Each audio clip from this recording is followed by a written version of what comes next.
And here it is. We go again. Roll up, ladies and gentlemen. One man went to mow. Here it is. We go again. Here I am again. Hope you're there with me. The session commences and your company is required. That thing that happens twice a day. The first righteousness being fulfilled exactly now. So I'm fulfilling the righteousness. Are you fulfilling it with me? The session has commenced. Your company is required. As you're coming in, do the necessary. Click on the like button. If not already subscribed, correct that as well. One man went to mow. The eagle has landed. Another Savior, holy, holy, holy, holy, Adimebujuku. Another Savior, holy, holy, holy, holy, Adimebujuku.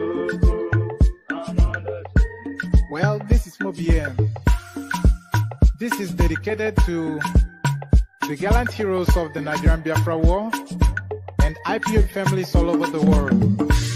I remember the Nigerian Biafran War, in the thickness of the Biafra genocide. Hey, one man revived the vanishing hope to life.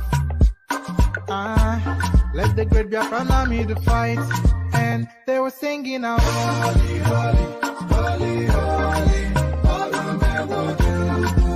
is another Savior. They were singing out, holy, holy, holy, holy,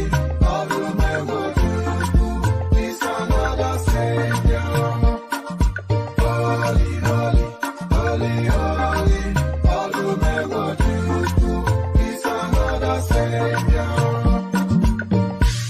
Many years after the genocide, whoa, yet another great leader has risen up now. Oh, and he's leading the Biafrans to victory. In your madika, yabika kokwa namno wow. Hey, anamekele mazuche mefo. Mwanemo, it's an honor having you on board.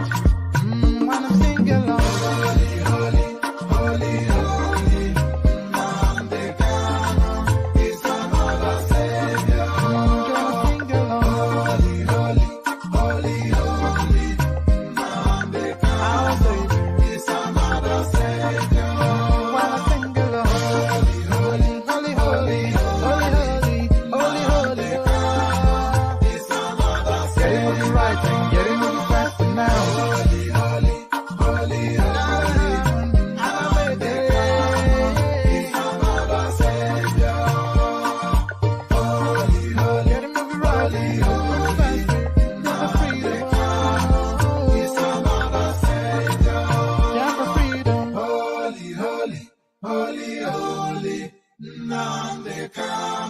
Is another Savior.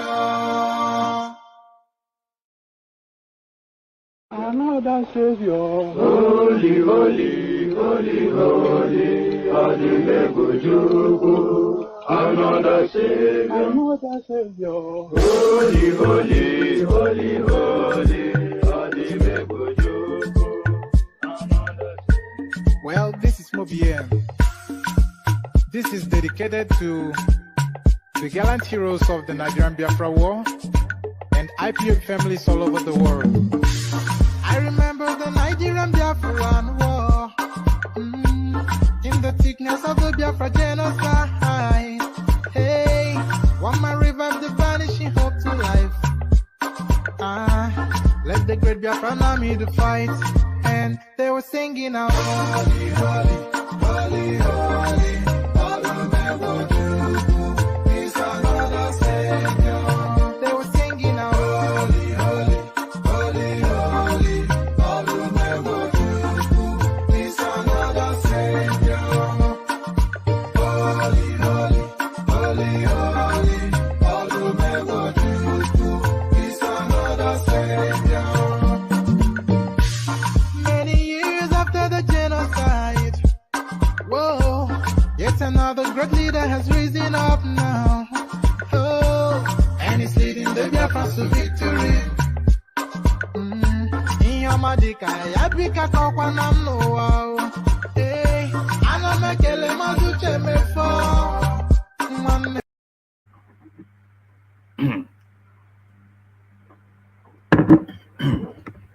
And there it is right there, Holy Holy, the Holy Holy song from the eastern part of Nigeria. So it looks as though this guy is somewhat fixated on Peter Obi, but you ask who is not. He is the currency of the moment, Peter Obi, of course, and all headlines point in its direction. Try, if you're saying this guy, I'm not talking about myself, you may well conclude that I too, but Deji Adeyanju is who I am referencing. And what I was saying is that Peter Obi dominates the headline at the moment. So try hard as you may to just escape him, you cannot seem to for the moment. But we've seen this before when somebody holds the space for a period of time. 2023, what Peter Obi must do to show he is not working for Tinubu. It is the Deji Adeyanju that is saying this. So that is intriguing, of course. Of all of the thoughts that you would have, you would not have the thought that Peter Obi might be working for Tinubu. But this is a theory that is being proposed by Adeyanju, of course. But how he arrives at this, we'll find out shortly. The headline again, 2023, what Peter Obi must do to show he's not working for Tinubu. So quite how or what has led to that thought, we find out shortly. Nigerians react as article raises team to woo Wike. So I'm not quite sure if Wike should give any space that time at all anymore, because it's been used and punked, and then they are going to romance him down to use him again, only to punk him again. So ideally, I wouldn't object to seeing Wike leaving the the PDP, because it looks as though his time might be spent in that space, and maybe he should take his politics to another space just to interact with a different set of people, if only to come back to PDP again, but to break that thing then that he says that is loyal to that party, because that party has not shown any loyalty to him, by my reckoning. Nigerians react as article raises team to woo Wike. So quite what they are going to say to him, we'll find out shortly. So I'll share the screen for this next headline, because this is still Wike in play. So this is still Wike in play, and that attempts to woo him might well be a little bit too late. So the headline and the picture, they marry. So there it is right there. So let me just move it up so they can both be visible at the same time. So Wike in closed door meeting with Peter Obi as defection rumors swirl. So Wike in closed door meeting with Peter Obi as defection rumors swirl. And there it is right there, the picture that tells it all. So that is Wike, of course, looking worn and drawn and beaten down. And that is Peter Obi looking pumped and energized. Peter Obi needs the money bags of somebody like Wike, and he also needs the verbosity and the feistiness of Wike as well. So a good weapon to have in your armory, when Jensen Wike, and it looks as though now he's going to weaponize the Peter Obi narrative. With Peter Obi, Wike rather in closed door meeting with Peter Obi as defection rumors swirl. So all the chances of Wike defecting, but it will be a step too far or too difficult to digest if he pivoted to APC. So leaving PDP to go to APC would be a diet too heavy for the stomach. But going to Labour Party or PRP or SDP, that is something that people can still live with. And it looks as though then talks ongoing with Peter Obi. So there it is right there. The picture tells you as the headline does. So this is somewhat a deviation from politics. So this one is only the headline that I've seen, by the way. I've not read the content, and I'm not sure if it will be worthy enough to present to you guys. But the headline intrigues enough for me to present it. Then we'll see what's led to this headline. So enough of that. Now here is the headline. Sometimes family is just blood. Man writes as he narrates experience with his cousin when he moved to Canada. So blood is thicker than water and all of that business. Your brother, your blood brother, same mother, same father, your cousin, your auntie, etc., etc. The loyalties that we have to family sometimes is something that hopefully The loyalty rather that we have to family sometimes is something I am hoping this headline opens up, because that is a space that's not being really fully explored, that you feel obliged by reasons of blood tie to have loyalty to somebody that might not necessarily be loyal to you, want your best interest, or may even be actively working against you. So all of that I'm hoping is unbundled by this headline. Sometimes family is just blood. Man writes as he narrates experience with his cousin when he moved to Canada. So quite what the intrigue is, we'll find out shortly.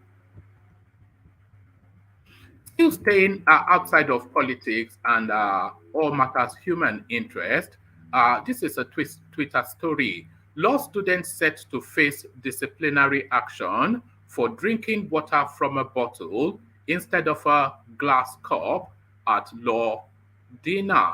So there it is right there.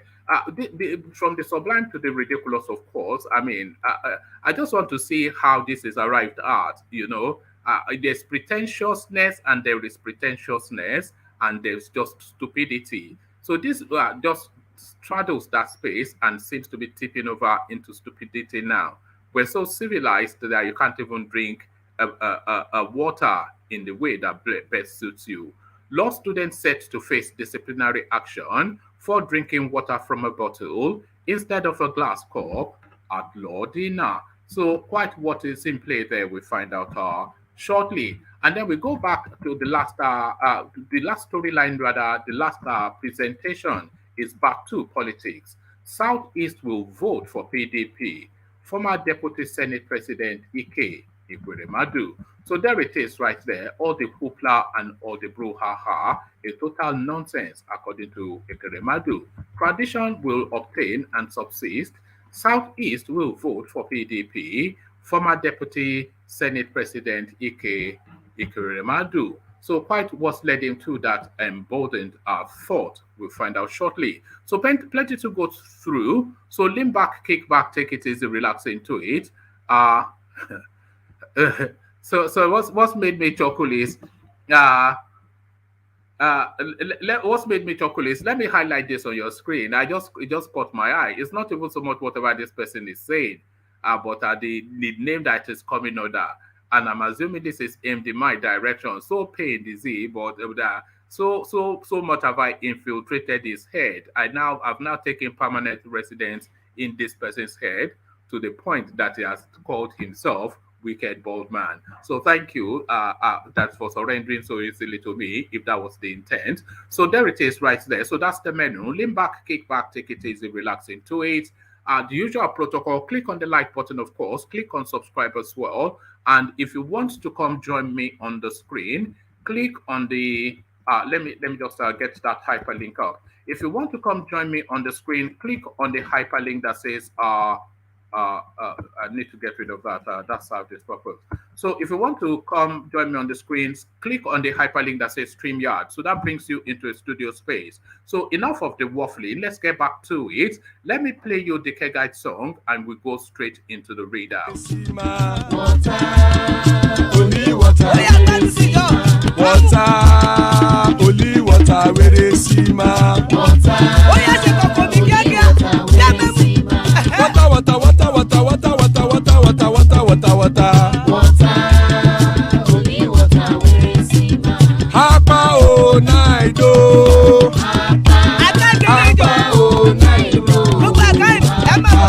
Hapa you don't come oh.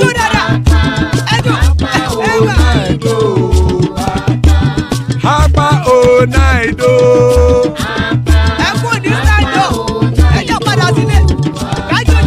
Oro kẹ̀kẹ́ ẹlẹ́mù yé o. Ilé ṣọ́bí kẹ̀kẹ́ ẹlẹ́mù ré o. Bobby master kẹ̀kẹ́ ẹlẹ́mù ré o. Chifu wẹ́lá tí kẹ̀kẹ́ ẹlẹ́mù ré o.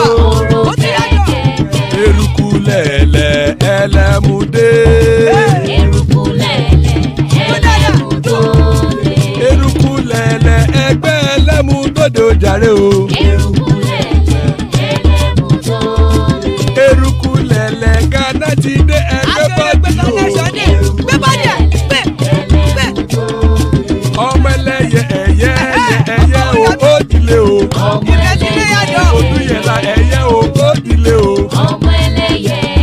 sọ́nà mẹ́yẹ o ó dìde o pẹ̀tọ́ sọ́dúnkẹ́ ẹ̀yẹ rẹ̀ ó dìde o ẹlẹ́kọ̀ ọ̀run mú ìní o.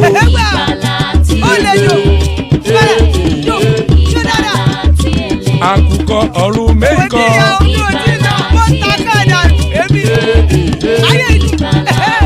ikú kò ní ríwà gbèsè o.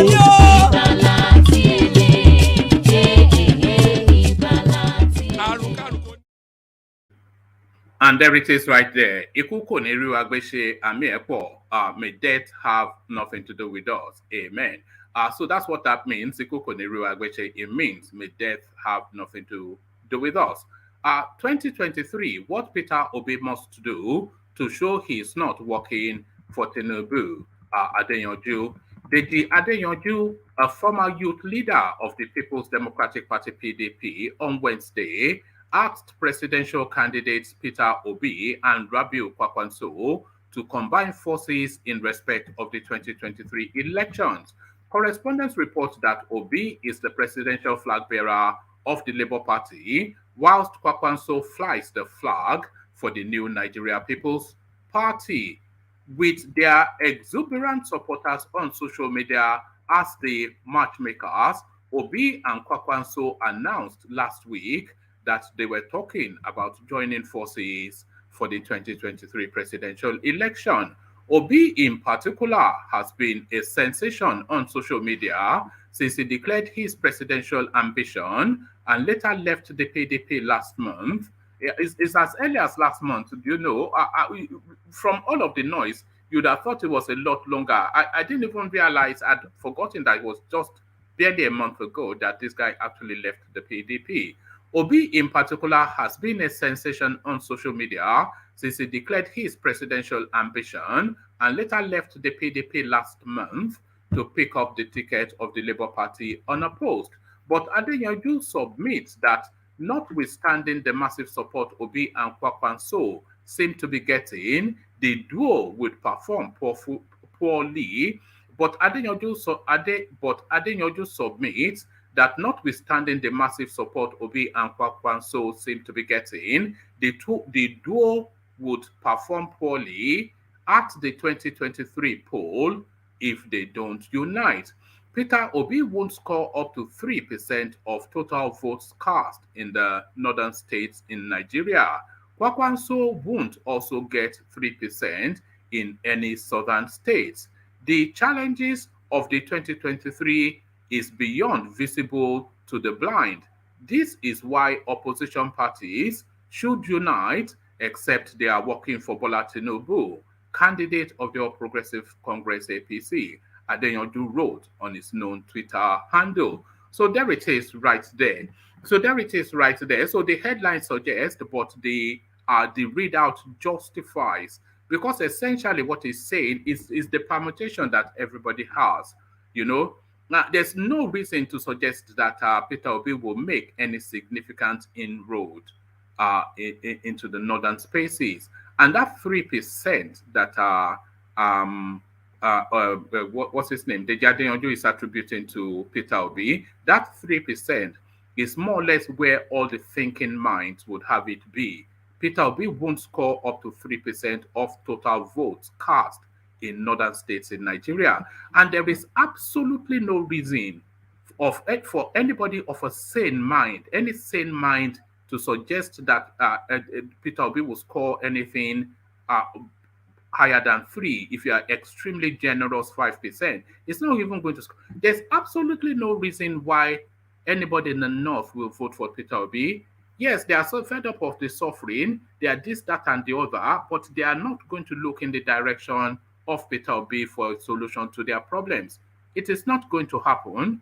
And anybody that has any understanding of the Nigerian landscape, they know that just as a fact, sacrosanct, already set down in stone, laid down in stone, etched in stone. There's no reason to suggest that Peter Obi will score 3% as a standalone without a big northern figure taking him to the north. There's no reason to suggest that Peter Obi will score up to 3% or more than 3%. Peter Obi won't score up to 3% of the total vote in northern states in Nigeria. So there's no reason to believe otherwise. And equally, there's no reason to dispute. For a sane mind, that is, I have to put that proviso because there are some wild thoughts floating around in the ethers out there. But we're not doing wild thoughts here. And there's absolutely no reason also to dispute this follow-on statement. Kwakwanso won't also get 3% votes in any southern states. So why would anybody in Lagos State vote for Kwakwanso? Anybody in Ekiti State? Why would they cast or Imo State? So these are sacrosanct factual statements. So what is inviting is the synergizing of those two spaces. But it looks as though those two spaces are not going to synergize. So what essentially? So let's read the rest of it. It says, the challenges of 2023 are beyond visible to the blind. This is why opposition parties. So when it says opposition parties, of course, I'm not sure if it's sweeping up PDP amongst that, but it says this is why opposition parties should unite, except they are working for Bola Tinubu. I'm not sure. Well, there could be a synergizing between Labour Party and PDP and NMPP, but the synergizing that we're really looking at is NMPP and Labour Party. But what form does that take? Is it a loose arrangement just to a memorandum of understanding, not to attack each other and help each other where can? Or is it the coming together of the two parties, which is the more potent way to go? But if the two parties come together, and we've already heard Kwakwanso tell us categorically, without any equivocation or any intention of shaking, and I have the clip stills, which I shall play you in the course of the session. We've heard Kwakwanso state categorically that the only relationship that he will have with Peter Obi is for Peter Obi to subordinate himself to him. So for Peter Obi to be his vice. So that is the only thing that Kwakwanso will entertain.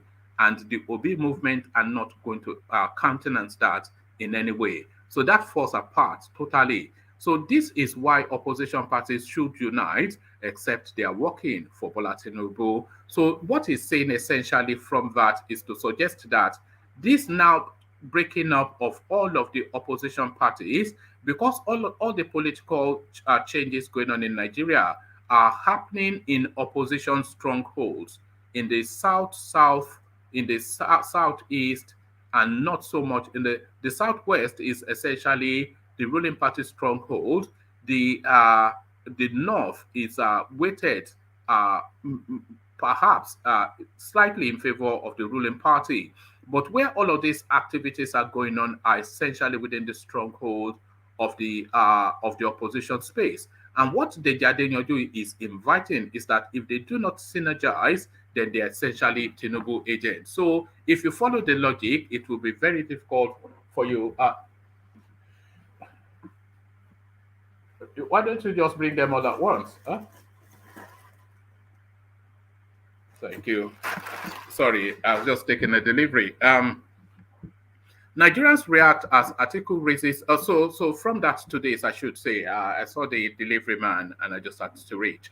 Nigerians react as article raises team to woo Wike. So here it is. Nigerians have reacted to the move by the presidential candidate of the People's Democratic Party, Atiku Abubakar, to appease former governor of Rivers State, Yemsin Wike.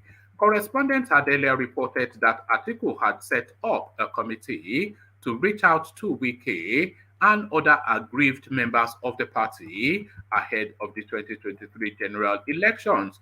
Governor Wike has remained silent since the former vice president decided to pick governor of Delta State, Ifeanyi Okowa, as his running mate. Atiku, in his plan to win the 2023 election, set up the committee to woo aggrieved members to come on board. A top Atiku confidant told correspondents that the team will reach out to people close to Wike to plead with him to work with the former vice president. Following the development, some Nigerians have taken to microblogging platform Twitter to react to the move by Atiku to appease Wike and other aggrieved PDP members. So, see some of the reactions below. So let's see what people are saying. So this is Oyuka on Yuka. So I say on Yuka too. It says, "Who Wike to do what exactly? Election malpractice for him." When Wike was shouting that PDP zoning should be respected, as we won't accept another northerner after Buhari, Atiku should go and rest. So there it is, go and rest. Another commentator, Arinze, these people are only using Wike. When they need help, they go remember Wike. Only God knows the kind of seat we only God knows the kind of back seat they will throw Wike if they win. So I don't know. Yes, well, that's speaking English anyway. Wike should be careful, is essentially how this guy runs it off. River State governors are only good for supporting other candidates from other regions with the state's resources. After election, they are discarded. Look at Amechi. I am sure Wike would learn from Amechi's experience. Atiku and PDP should go do what? Relax. So there it is. I think somewhat some sympathy for Wike in the reactions so far. Wike, way I trust, he will make sure he wait for uh, something or the other, article at the end of the road, and do that thing. Them things say them wise abi. So all matters sympathetic to Wike. Article should bear the consequences of his actions. The scar of what he did to Obasanjo made him, the scare of what he did to Obasanjo made him choose Okowa over Wike. So on and on it goes. But the commentary is somewhat sympathetic to Wike. So let me just move on from there. But still staying with Wike. Wike in closed door meeting with Peter Obi as defection rumors swirl. The presidential candidate of the Labour Party, Peter Obi, met with Rivers State Governor Yemson Wike behind closed doors on Wednesday in Port Harcourt, Rivers State. Wike, who is widely rumored to be plotting an exit from the People's Democratic Party (PDP) following his loss at the party primaries and not emerging the running mate to Atiku Abubakar, the party's 2023 presidential flag bearer. This meeting is coming amidst report that Wike and his party are in talks with NNPP presidential candidate Rabiu Kwakwanso over a possible no, not Obi. This meeting is coming. Sorry, let me take that again. This meeting is coming amidst reports that Obi and his party are in talks with NNPP presidential candidate Rabiu Kwakwanso over a possible merger. Political analysts reveal that if the merger succeeds, it will create big problems for the ruling All Progressives Congress (APC) and the main opposition People's Democratic Party (PDP). It is currently unclear the outcome of the meeting, but it is largely connected to the 2023 elections. More to come. So there it is. That is Wiki. And let me just share you the screen again. Just then I'll run through so you can see all the pictures that shows you that this meeting did take place. But why would the meeting take place between Wiki and Peter Obi is the question. We all know why, but what are they looking to play out? So there it is right there. I think as they are coming in, and they took time to take the pictures, and here they are. I suspect after the meeting. So there it is right there. That's the goings on then. Nigerian politics, Wiki meeting Peter Obi. So from that to the next, this now a departure somewhat from politics. Sometimes family is just blood. Man writes as he narrates experience with his cousin when he moved to Canada. Before I left Nigeria for Canada, my family members told me, Victor, don't worry. Your distant cousin is in Winnipeg. He will take care of you. Omona, so I reached Winnipeg. The distance my cousin put between us was like, damn, bro, aren't we families no more? We grew up together. Let's see. Um, he would not even answer my calls. We met like once, and the man didn't even come to pick me up at the airport when I arrived. It was literally strangers I have never met that put me through. Sometimes family is just blood. A stranger can do what a family member can never do for you.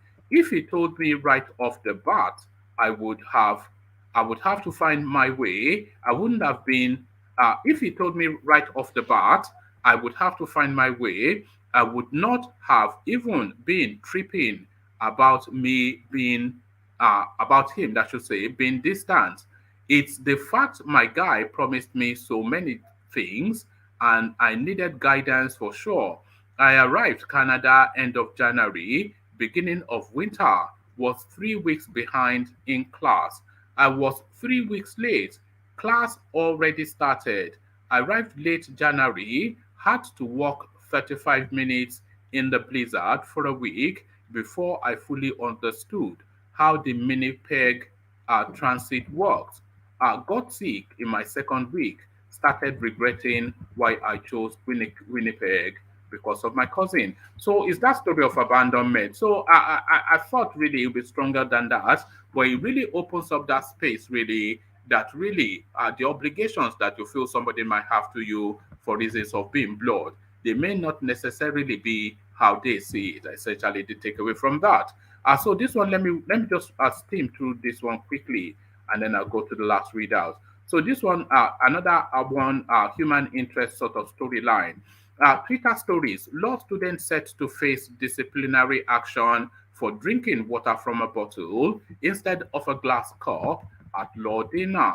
So this is just a curiosity. We see what this actually offers. A law student is set to face a disciplinary panel after receiving a query for drinking water from a bottle at a law dinner. According to the query letter sent by authorities of Lagos campus of Nigerian Law School, the student violated Rule 6, subsection 29 of the Code of Conduct for Students of the Law School at dinner or on dinner etiquette and manners. So it goes on to show us a copy of the letter written to him. So let me see if I can see it fully. Okay, it's a scan of it. So let me just let me hold on. Let me share it on the screen, and then so you can see. I'm not sure how much of it you will see, but let me share it on the screen. Uh, da, da, da, da. So that's the letter right there. It says Council of Legal Education Nigerian Law School Campus. It has been reported by the Director and Head of Academics on June the 16th, 2022, that whilst law dinner was ongoing in the dining hall, you were found putting a bottle of water in your mouth when a glass cup was on your table. Consequently, you are requested to explain why disciplinary action should not be taken against you for violating Rule 6, subsection 29 of the Code of Conduct for Students of Nigerian Law School on dinner etiquette and manners. Your representation, if any, should be forwarded to the Director and Head of Academics within 24 hours of receipt of this letter. Signed, uh, uh, Fagbemi Charity Titilayo, Mrs. Director and Head of. Look at this. This is, I don't know. I just had to read that out. That's on the realms of. I don't even know how to think about that. But you tell me if you have any thoughts on that, what you do think of it. So finally, the Southeast will vote for PDP. Former Deputy Senate President Ike Ekweremadu.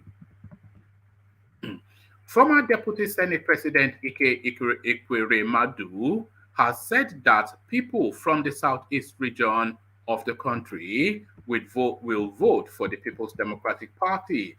The lawmaker from Enugu State, who acknowledged that Peter Obi is a credible candidate and their son, said the southeast needs to be dynamic and also know that Obi, who is a former governor of Anambra State, can't win the presidential election. He averred that people from the region should not make decisions they will regret later. Ikweremadu also likened voting for Obi as throwing your votes away. So this is what he said, throwing your votes away. And let me just share the screen for the last time, and just then you can hear him in his own words saying these words. So there's a little clip embedded in the article. So rather than download it, I'll just we'll watch it together from here, and then I'll come into the room to take on the conversations. So this is a Kweremadu now. Let's see if this plays. I come from the Southeast. I can assure that Southeast will vote for PDP. Can guarantee that. No doubt, Peter is our son, but we need to be dynamic. You ask ourselves, can Peter win the presidential election? Can the East afford to throw away their votes? Can we afford to be sentimental in matters that concern our people and our children and our future? The answer is no. So we don't intend to do a thing which we will regret in the future. So while we believe that Peter is ably qualified. So there it is right there. So there it is. So let's bring on the panelists, the ones that we do have. So Comrade Chidi, I see you. Please make sure you are muted as you are coming in so we don't hear that background noise. So X0, I see you. Mr. Mori, good to have you. Rational Mind Wagwan, Adanle Koko, good to have you, and Brownberry, good to have you. So good to have you all, gentlemen. So let's kick it off with Comrade Chidi, who seems to be a new person to the mix. So Comrade Chidi, are you there? Do you want to unmute yourself? So are you there, Comrade Chidi?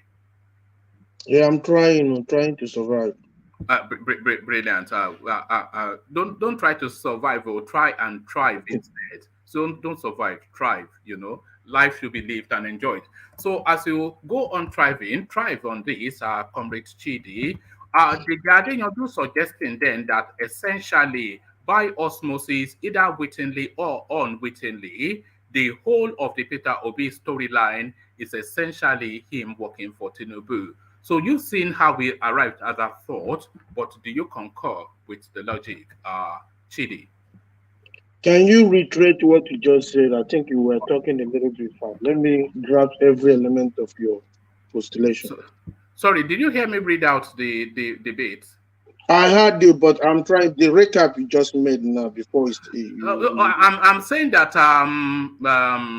Deji Adeyanju is suggesting that Peter Obi is somewhat an agent of Tinubu, either wittingly, either knowingly or unknowingly, because the politics that he is politicking at the moment, he being Peter Obi, is a politics that lands Tinubu in Aso Rock. So either knowingly or unknowingly, Deji Adeyanju suggests that Peter Obi is a Tinubu agent. So do you concur with that? Do you see the logic of how he arrived at that thought?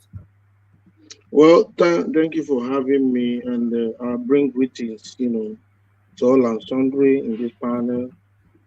Well, in reaction to what you just asked, to be very, very candid with you,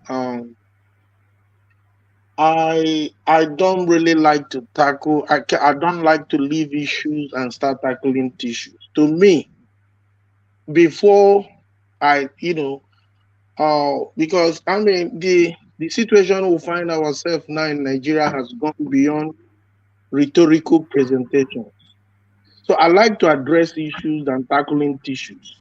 First of all, the Adeyanju, how do you pronounce his name? Adeyanju. Adeyanju. I have followed him for a while. What are his antecedents? You see, these are people that are coming up and they try to draw sympathy from all, from virtually every, everything they can hold on. I've been following him. What are his antecedents? These people, sometimes I don't even know how to put it, but I don't want to waste my time. How can he substantiate that? No, hold on. He presented an argument to land on that space. So I'm not sure if you heard me read out the argument, but I can represent it to you, and then I'll just represent what he is actually saying. So this is what he's saying. So it says, let me just go to let me take it from this paragraph. It says, but Adeyanju submits that notwithstanding the massive support Obi and Kwakwanso seem to be getting, the duo will perform poorly at the 2023 polls if they don't unite. So this is what he's saying. Peter Obi won't score up to 3% of the total votes cast in northern states in Nigeria. Kwakwanso also won't get up to 3% votes in any southern states. The challenges of 2023 are beyond visible to the blind. This is why opposition parties should unite, except they are working for Bola Tinubu. So this is what he's saying. What he's saying essentially is that there is very little reason for Peter Obi to get any vote in the north at all, and nobody that is of any real thinking is of any thought that Peter Obi will get any vote in the north. And there is no reason to believe that Kwakwanso will get any real significant vote in the south. But they will get votes, and those votes will come off what are traditional PDP votes, which will then effectively aid the Tinubu ambition. So that is what he's saying. So setting aside whether you like Deji Adeyanju or not, the substance of what he's saying. Okay, yeah, we can process it from that perspective. It's just that sometimes I don't really like to waste my time, because it's not everything that I just want to. I don't have to navigate my energy too much trying to. I look at people's historical. As much as I know him, I know he's, sometimes he try to, he's the type that I know sometimes he project trajectories and try to draw sympathies from, different angle. I mean, and of course, some people use that avenue to gain popularity. That is the way I can rate him.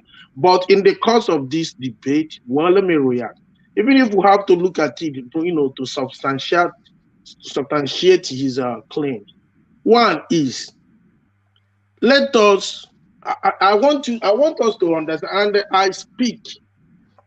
I'm not trying to be biased here. I'm just trying to be very, very nationalistic. Can you hear me? Carry on. We cannot hear you. Can you hear me? Carry on. We cannot hear you. Okay. If you can hear me, then carry on. The conversation is taking place. Go on. Okay. The thing is, there's one thing I want us to understand in this 2023 election that is gathering momentum. See, this is something we've never seen before. A P2B, as far as I'm concerned, in what is happening today he is infinitesimal. He's not even doing anything. People are saying we need a paradigm shift. It's not about Obi. Obi is literally not doing nothing. What he's selling for Obi is just his brand, his faith. So it is even gone beyond, me and you trying to come and analyze. There's nothing to analyze.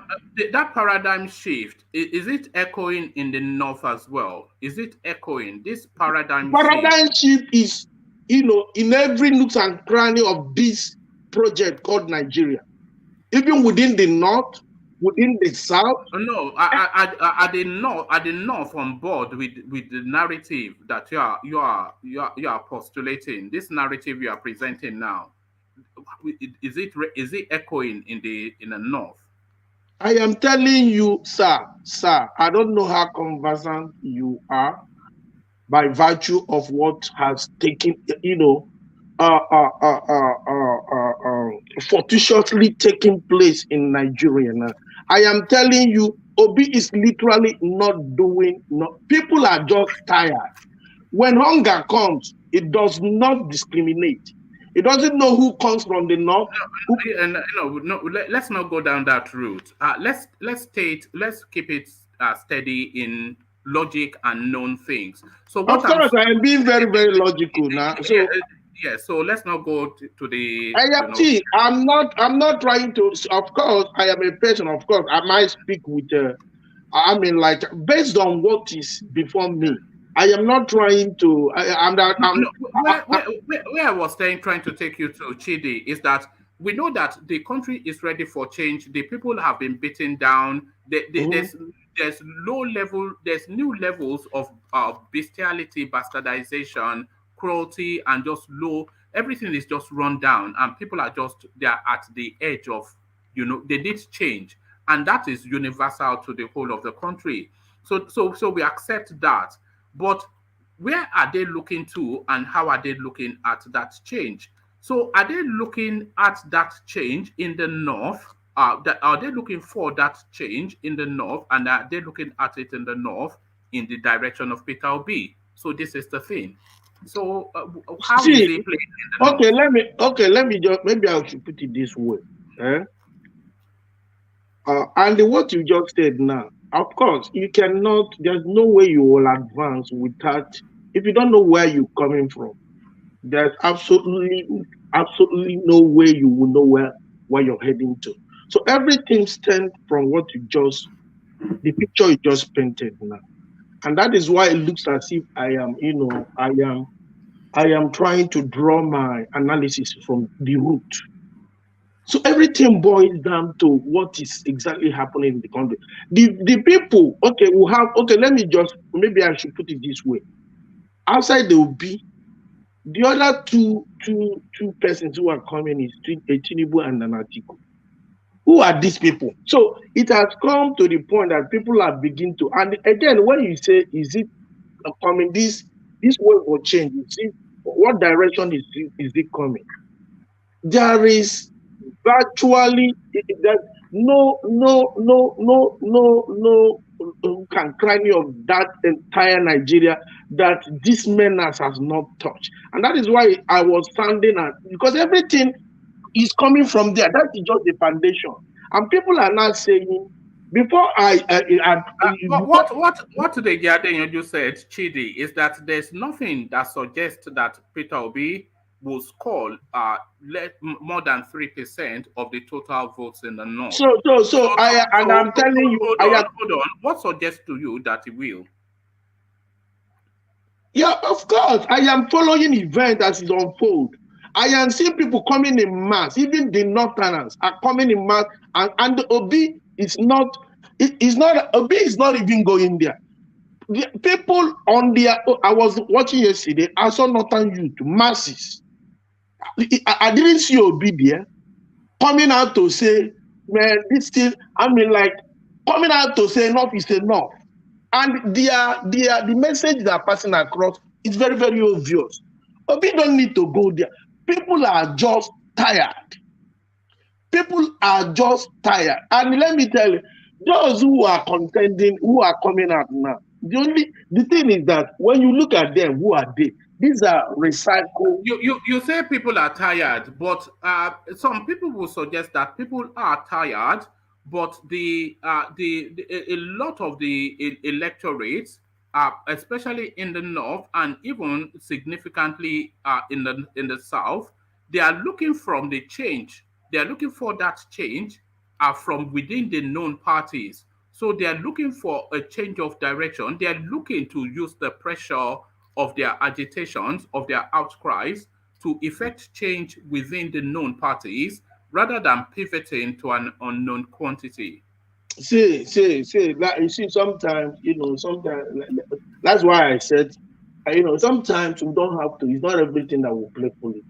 With what is happening, did you listen to Governor Obasanjo's speech recently? Yeah, we played it here yesterday. Okay, so okay, what does that tell you? No, let us begin from there. What does that tell you? See, it tells us that Peter Obi is popular in the south, south, and southeast. It's not even about Peter Obi. He's tell you that he even said it. He even said it. A whole PDP.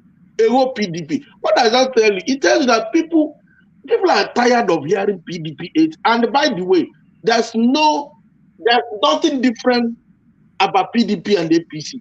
These are just, migrating from one point to another. So people are they just need something new. And the reason why it looks like Obi is kind of attracting sympathy to this man, to this downtrodden. This is a man who is going about. And with what Obi is doing now, Obi has successfully exposed these people. The things you don't even know about governor, this man has come out boldly, confidently, without fear of perilous critics. And he's saying this is the way things are. And this is exactly what Nigeria, because Nigerians, if you want to get Nigeria, tell them what they need to know. Tell them, and this man has gone out of his way to begin to make some, confessional statement. And he's not even exempting himself, but he's just telling you, I have a track record, and you can check. And let me tell you, I know it's not going to be easy. The kingdom of darkness is in disarray, and they are converging, coming up with all manner of, like tricks and, and even the likes of Deji could be, could be brought over to come and, because I don't understand. You are there, something you've not even seen before. Some people were agitating for revolution. Revolution comes in different dimensions. This is the biggest revolution. Revolution, for instance, now, even who is it? What is his name again? Sorry.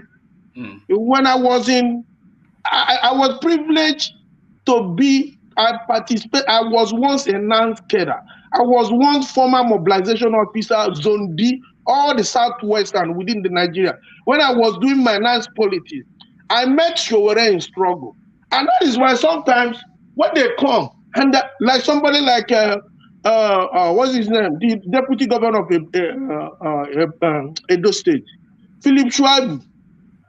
When we were doing NAS, these are the people that came. They came. I was a senator representing Lagos State University. They came. They lobby. One met on ground. One did politics. So when I see them doing all this, somebody like Ayo Adewale, I met all of them. Radical brother of UR. Some of them are big. Daniel Onje of Benue State University also. I met people like Obesere. I met the first NANS president. I met what is called Moses Osagede. All right, back to the Adeyanju, yeah. So yes, so the reason why I'm telling you now, you are telling me about Deji. Who is even Deji? So sometimes they say because you look at the nation, you see the word nation, and you think everything is politics. You come, you project all kind of trajectory. People are dying. The country is very sick. This is not even the time to play tribal politics. The reason why it looks as if these other persons who are coming, people are just saying, okay, where are we? Some people will come and tell you structure. Which structure are we talking about? You are saying structure. Are you not looking at the Nigerians? You see, let me tell you what is happening now. Because, okay, coming to what you said, Deji said, how can he substantiate that?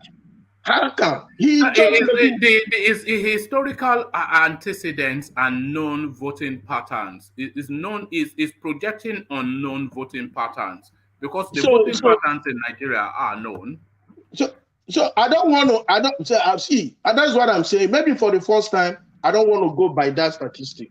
I don't want to go by voting pattern this time around because now I am seeing what I have not seen. And I am telling you, like I've been watching. Are you seeing what you are not seeing, or you are seeing what you are looking for? No. I am seeing what I have not seen before this time around. I watch TVs. I watch people, come to make postulation, and I'm seeing. And it's unfortunate that some of them are still living. I mean, like he's gonna be. They are still living in reality. It's in the past. They are living in reality. You mean? You understand? So the thing is that, so if you are coming now and say you will come and just go in the television and start making, you want to, because they call you political analyst and all that, and start making projection using old statistics. Yes, fine. You can you can draw measures, you can look, in retrospect, look at what has happened and try to make, but honestly, most of political calculators this time around are going to get it wrong. And I look at them and say, come, don't you guys see what is going on? And you still come and no. Sometimes we have to tell ourselves the truth. The only thing that is common in life is change, and it's only that change that cannot change. Sometimes we have to be dynamic. We don't have to be static, and that is what people fail to realize. There's not anything that has beginning must definitely has an end. People are tired. We are not better off. We are not better off today. It has gotten to a point that people are beginning to ask questions. Nigerians were most likely behaving as people who are hypnotized.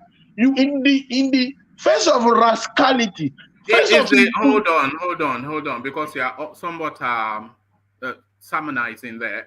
What's going to happen in Sokoto, in Zamfara, Kebbi, Katsina, Jigawa, Yobe, Borno, Gombe, Adamawa, Bauchi, Kaduna, Kebbi, Niger State, Nasarawa, all those places? Are they voting Peter Obi?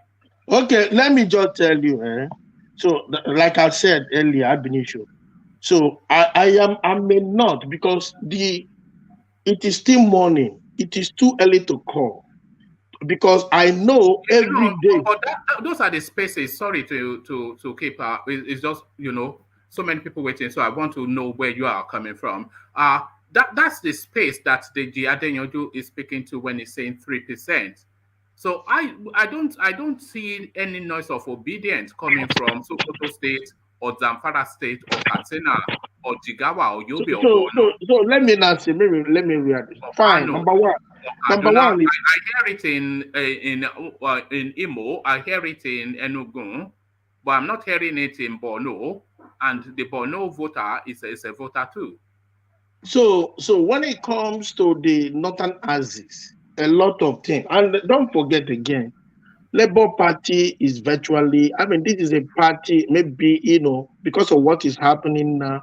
I'm going to just say I am impressed with what is going on, but I mean it is too early to call. But I do know that as the days unfold, there are always new development. I'm not going to totally predict what is going to exactly happen in the north. Hold on. I mean, it's politics. It's 8 months away. So what's going to make the voter in Borno, Yobe vote for Peter Obi? Sokoto, tell me. What is going to make the voter in Zamfara vote for Peter Obi in Kebbi? So the thing is, and that is why I was a little bit disenchanted when is it Cooper, the one that Cooper, right? The one that submitted his name as the P2B separate. So I don't know, because I was also saying, because I've known him. Even I can put him as one of some of the, as an old face. Would just want something entirely fresh. So, but I don't know what is going to happen. Me, I would be looking at a merger between LP and some other, just let there be a coalition of some of these mushroom parties or whatever you want to call them. If that merger can come from Kwankwaso NNP party, the deal is sealed and done. But right now, I don't know what is going on. And of course, a Labour Party cannot function in isolation. With what is going on now, they need the support of virtually everyone. But what I'm telling you now, the trajectory is changing. Now, beyond political calculation, people are coming out. Obi is literally not even spending much. People are just, organizing support in terms of resources and what have you, and they're supporting him. I said I was seeing something, people converging, the Northerners. It has not happened before. No, so I would like the reality of it. You have to come on board with the reality of it, because I gave you a whole stream of states within Nigeria now, and I think even you, an obedient, hardened supporter of Peter Obi, you cannot in all conscience tell me that the people in Borno, they are saying Obi Obi or Sokoto or Kebbi or Yobe or Gombe. You know? So now let me ask you. Katsina, okay, let me ask you. Who is talking about Peter Obi in Katsina? No. Okay, let me ask you. Those states they are calling now. Those states you're calling now, are they the deciding factors? No, they are part of the Nigerian space, though. Yeah, so of course. you are telling us that it's sweeping through Nigeria, but there's no Obi suggestion cannot, that it's sweeping anywhere in the north, which is what okay, Deji Adeyanju is saying. Okay, Obi, even if Obi is going to win, it's not everybody's going. It's not every Nigerian that will vote Obi. Of course, the vote has to be split. They have to win a majority vote. So if we are, you know. Yes, of course. It's a southern phenomenon. That's what it is, a southern phenomenon. Okay, so let me just tell you this. Everything, I'm not worried about what is going to happen in the south, even southwest, southwest and southeast, southwest, south and southeast. I'm not worried about whether it's going to work in favor of Obi. But in the northern part, that is why I'm saying sorry, why are you adding the southwest in that list? Yes, of course I am, because I know I have seen it. A lot of people from the southwest are now chanting a different song. If you don't know, go make your research very well. If you don't know, what song are they chanting? Of course, the southwest is Yoruba land. So what song are you saying? No, I am not something tribal. I am being nationalistic. No, I'm not saying you are. I'm asking you what. So why are you saying southwest? No, for the purposes of people to understand where the southwest is. The southwest is you said the southwest now. That's Yoruba land. Yes, of course, yeah. Southwest. So what song are they chanting? Yeah, a lot of them need change. A lot of them want to depart from the old order to the new order. Right. I can tell you that for free. So right. And that is why I try not to be tribalistic about it. Of course, nobody is being tribalistic. I don't want to be driven with emotion, but right. I do know. I lived all my life in Lagos. I know Yoruba. I understand Yoruba, and I know I've been discussing with them. I even have a forum where I interact with them. A lot of them, I say, man, we are tired. So that is why I'm telling you, there's going to be a paradigm shift. There's going to be a change in status quo. This you're going to see it from a different dimension. It's a wave. It's a wave blowing. So I don't want people like all these people sitting and constructing themselves as but I was asking you what change you are saying the Yoruba space is going to pivot to. Where are you saying they are changing to the Yoruba space? And you remember when I started talking, I laid the foundation. I said hunger does not know whether you come from Yoruba, whether you be Igbo, whether people are hungry. We know all that now. That is weird. So if you know that, what change? Where are they changing to? Where are you pointing their votes? The Yoruba space. Where are you pointing it? I will not entirely tell you that the Yorubas are going to be voting for Obi. Right. But I can tell you why not? Why would you not tell me that? Because some people, some chunk number of them are still being tribalistic. Right. What percentage would you anticipate are still being tribalistic, as you put it?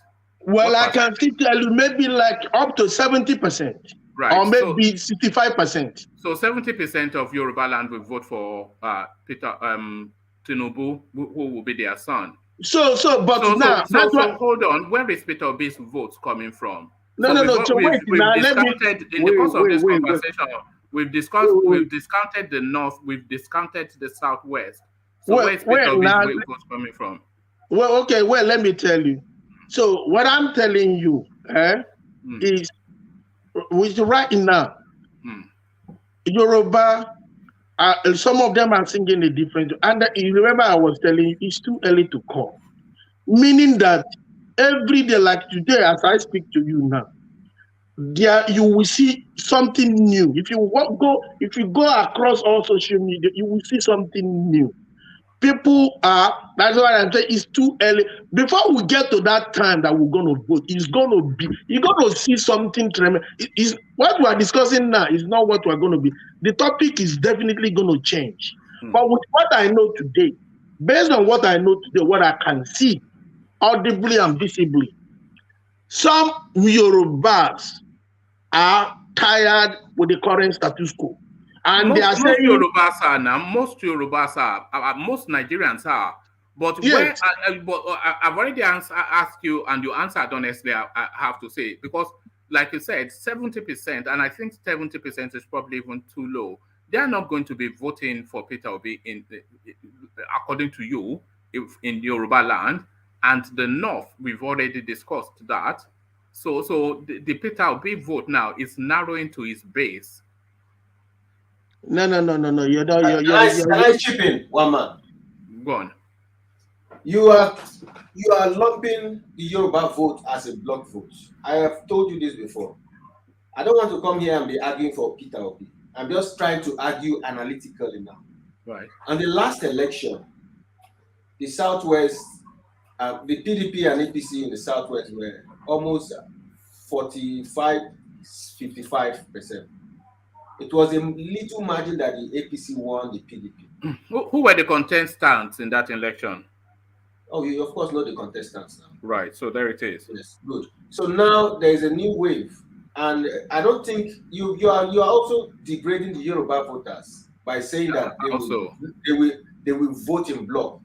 The Southwest. I didn't say they will vote in block. No, it was when you say 70%, 80%. I didn't say that. 80%, 90% is already a block vote. Hold on, don't attribute to me. 80%, 90% is already a block vote. We are talking about the most educated part of Nigeria, and you are thinking that they don't reason enough to see the difference between Tinubu, Atiku, and the Peter Obi. I think you are underestimating the Southwest.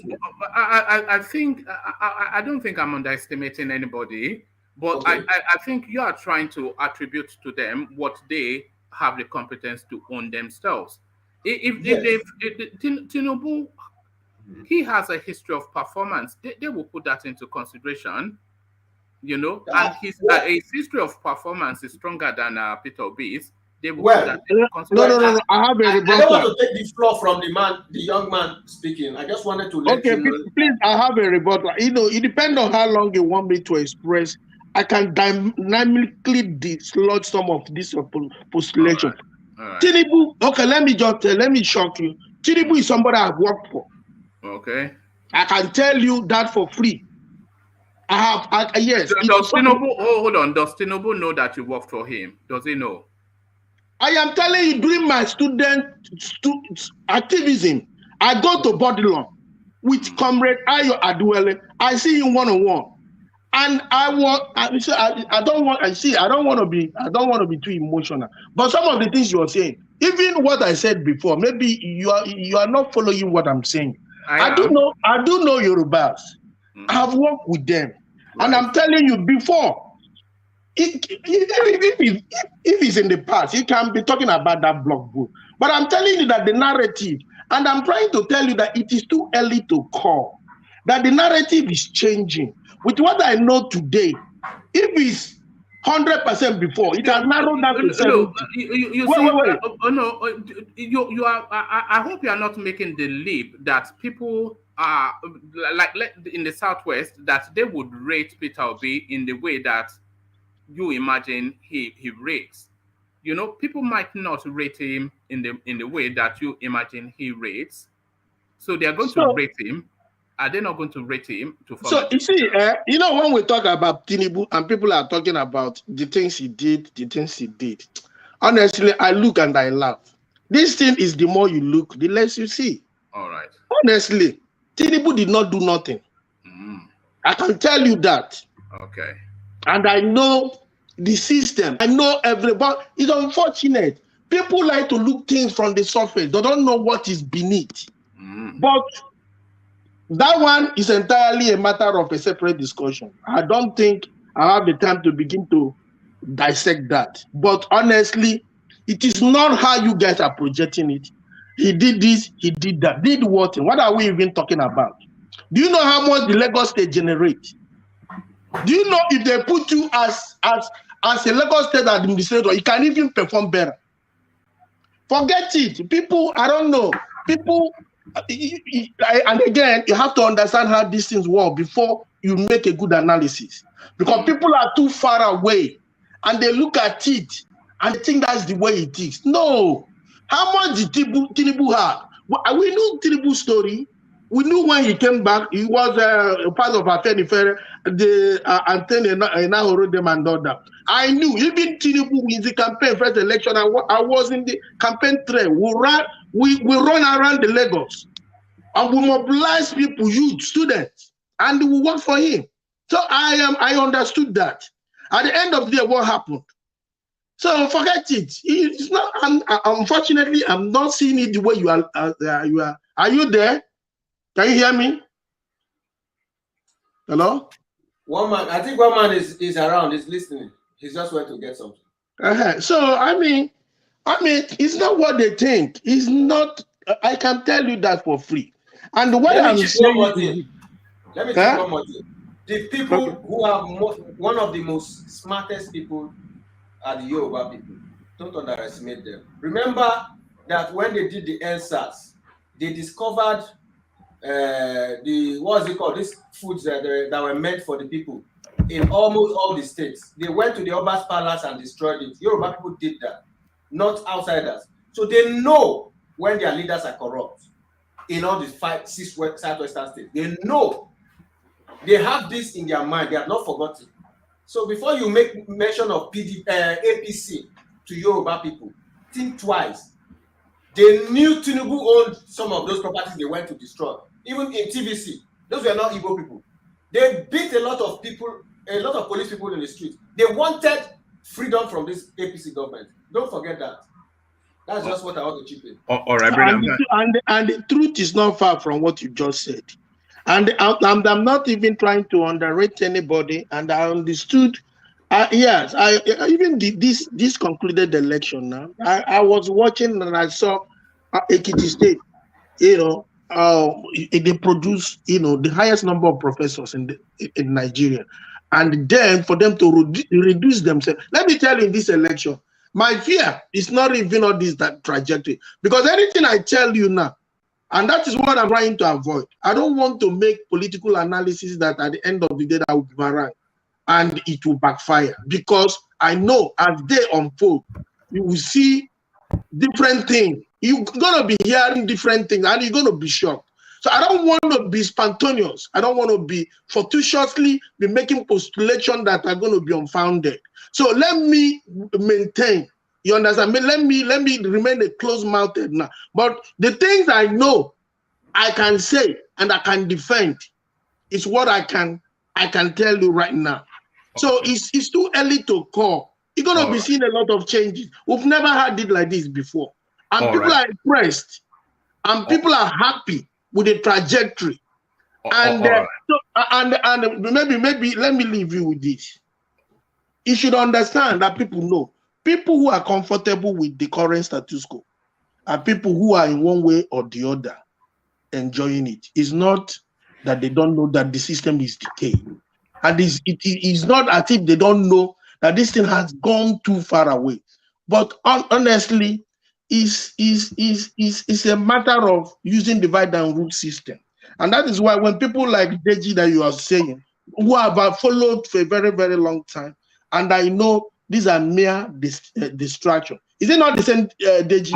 All right.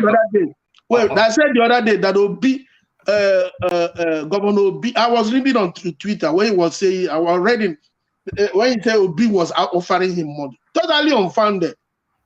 You just come and make something. How do you know it's unfounded? Okay, what is the evidence? Where is the evidence?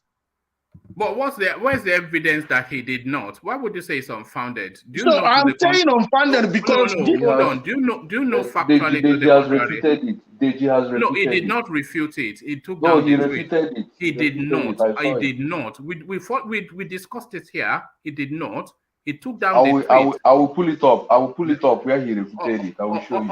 All right, Comrade Chidi, I have to move on from you for reasons of time. Let me go on from you, Comrade Chidi, to Joel of Nashville, So Joel, are you there? Okay, so that's just Joel. Always a delight, always impassioned anytime we go to the Peter Obi space, and no different now from the tone of our Chidi. But we're still with our Peter Obi, Joel. But I want to take you to another slant on the Peter Obi narrative. So I made sure to share the link when I read it out. Wike in closed door meetings with Peter Obi as defection rumors swirl. So I mean, there's absolutely no reason. This was on Wednesday. So there's which is that even today. So there's absolutely no reason why Peter Obi will be beating Yemsen Wike other than to discuss Peter Obi's presidential ambitions and Wike's next move. So does this come as a surprise to you? And what are you anticipating they were talking about in that closed door meeting? Joel. Okay, sometimes I like to put some historical perspective to whatever I'm going to say. So for some of you that are not from the southeast region, so you have a better understanding of what is going on.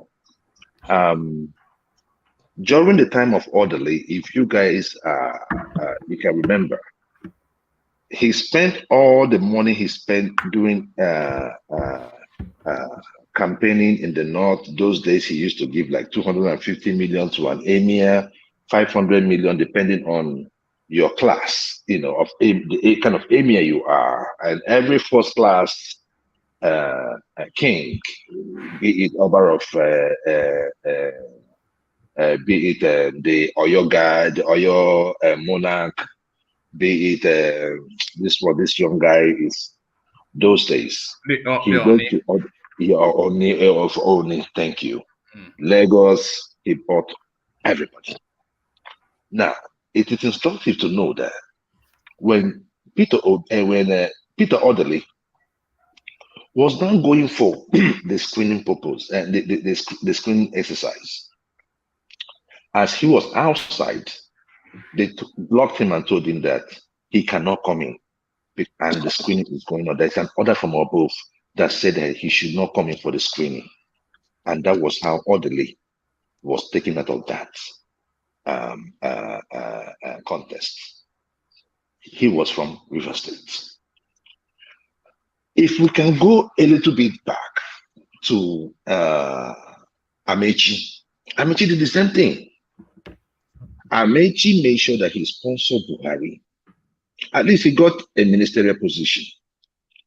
But when it mattered most, when everybody in the south in Lagos were saying that Buhari has anointed Amechi, what happened? They pushed Amechi out. The same thing happened to Wike. And in all of this, you see, it used to be Eastern region. When they wanted to create the state, right? They started, cutting off certain parts of the southeast, right? And giving it to the south. Why did they do that? They did that to create a division. And Okowa is an Igbo man. So there's no way Asaba and all those other places, some part of the Middle Belt, should be in the south. It should be part of southeast. But the thing there is that they also use those people to create this division and create this thing that, you can now see Wike say, I'm not an Igbo man. You see, Amechi said today he's an Igbo man. The other day he said, they create all those divisions. Why did they do that? They did that because of election time. But from time, it has shown us that they only use certain people to get to where they want to. Then they push them out. Coming back to the question you asked. So just that's a brief of history. Coming back to the question you asked. Wike, yes, in the past insulted Peter Obi when he went to Anambra State to campaign. But you see, there's a thing we say in my place that even one, which means that the anger of your sibling, does not get to your bone. So your sibling does something to you, be like, oh, you're mad. You'll be like, okay, well, he's still my sibling. What can I do? Right? So if Peter Obi and Wike is meeting, I believe it is a plus for both of them. They have to start uniting those fronts. So what outcomes? What outcomes will be that plus? What outcomes of this meeting will be a plus for Wike, and what outcome will be a plus for B? Because they are talking at the heart in the heart of an election space now. So what would be an outcome for them individually? Okay, now we are just, nobody was in the meeting, so we don't know what they were discussing. However, let's assume that that they decided to work together. What would be the plus for both sides? The plus for both sides would be this. From Peter Obi's angle, it means that the south side is covered. I can tell you, you have Pat Utomi from Akwa Ibom, I believe, right? And the Akwa Ibom axis and the Cross River axis identify more with the southeast than other parts of the south, including Ikwere. So what I'm telling you is that Akwa Ibom and Cross River, and Peter Obi's wife is from Cross River, I believe.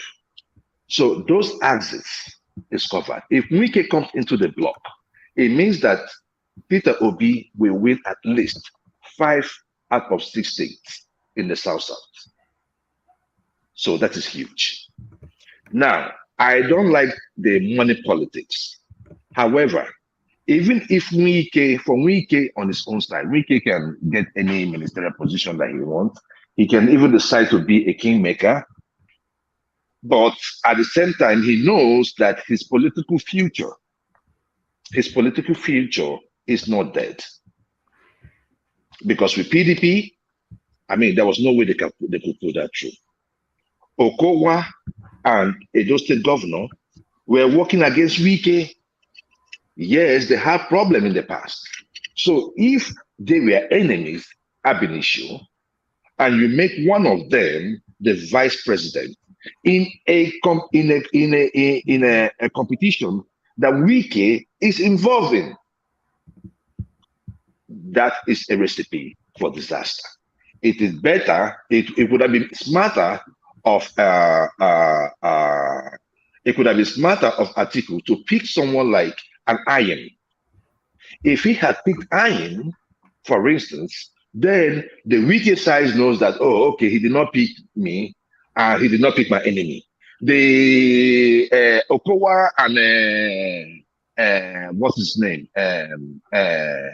The Edo State Governor also knows that, okay, he did not pick me, but he did not pick someone that we feel that is oppressing us in the party. So there would have been a balance. There would have still been unity in this. And also for someone like Pius Ayim, he is like from the southeast, and the southeast has always voted PDP. So that is where the problem is for PDP. So with these permutations, I do not think Atiku will make inroad. If they come together, Wike and Peter Obi comes together, I do not see Atiku winning any state in the south, west, and southeast.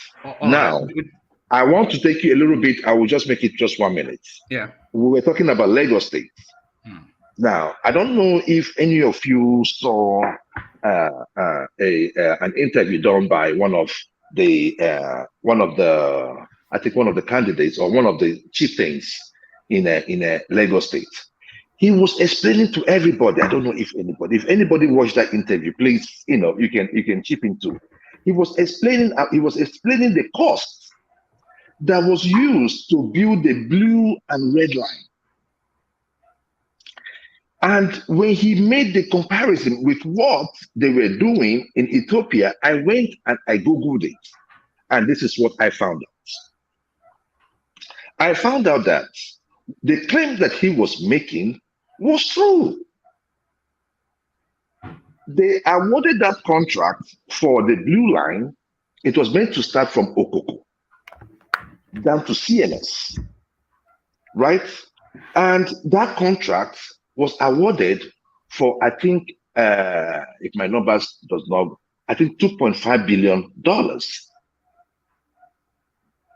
And this place we're talking about is about, I think, less than 200 kilometers. Now, it was still done. You guys can go and Google. You can still go. It was still done by the same company, the CCC Engineering and Company of China. Then, in Ethiopia, this same company Ethiopia had a narrow gauge, right? Because Ethiopia does not have a port. So they use the port in Djibouti. But in order for their goods to get to Djibouti, they need a rail line to get it to Djibouti. And remember, this rail line is carrying goods and, of course, human beings, passengers.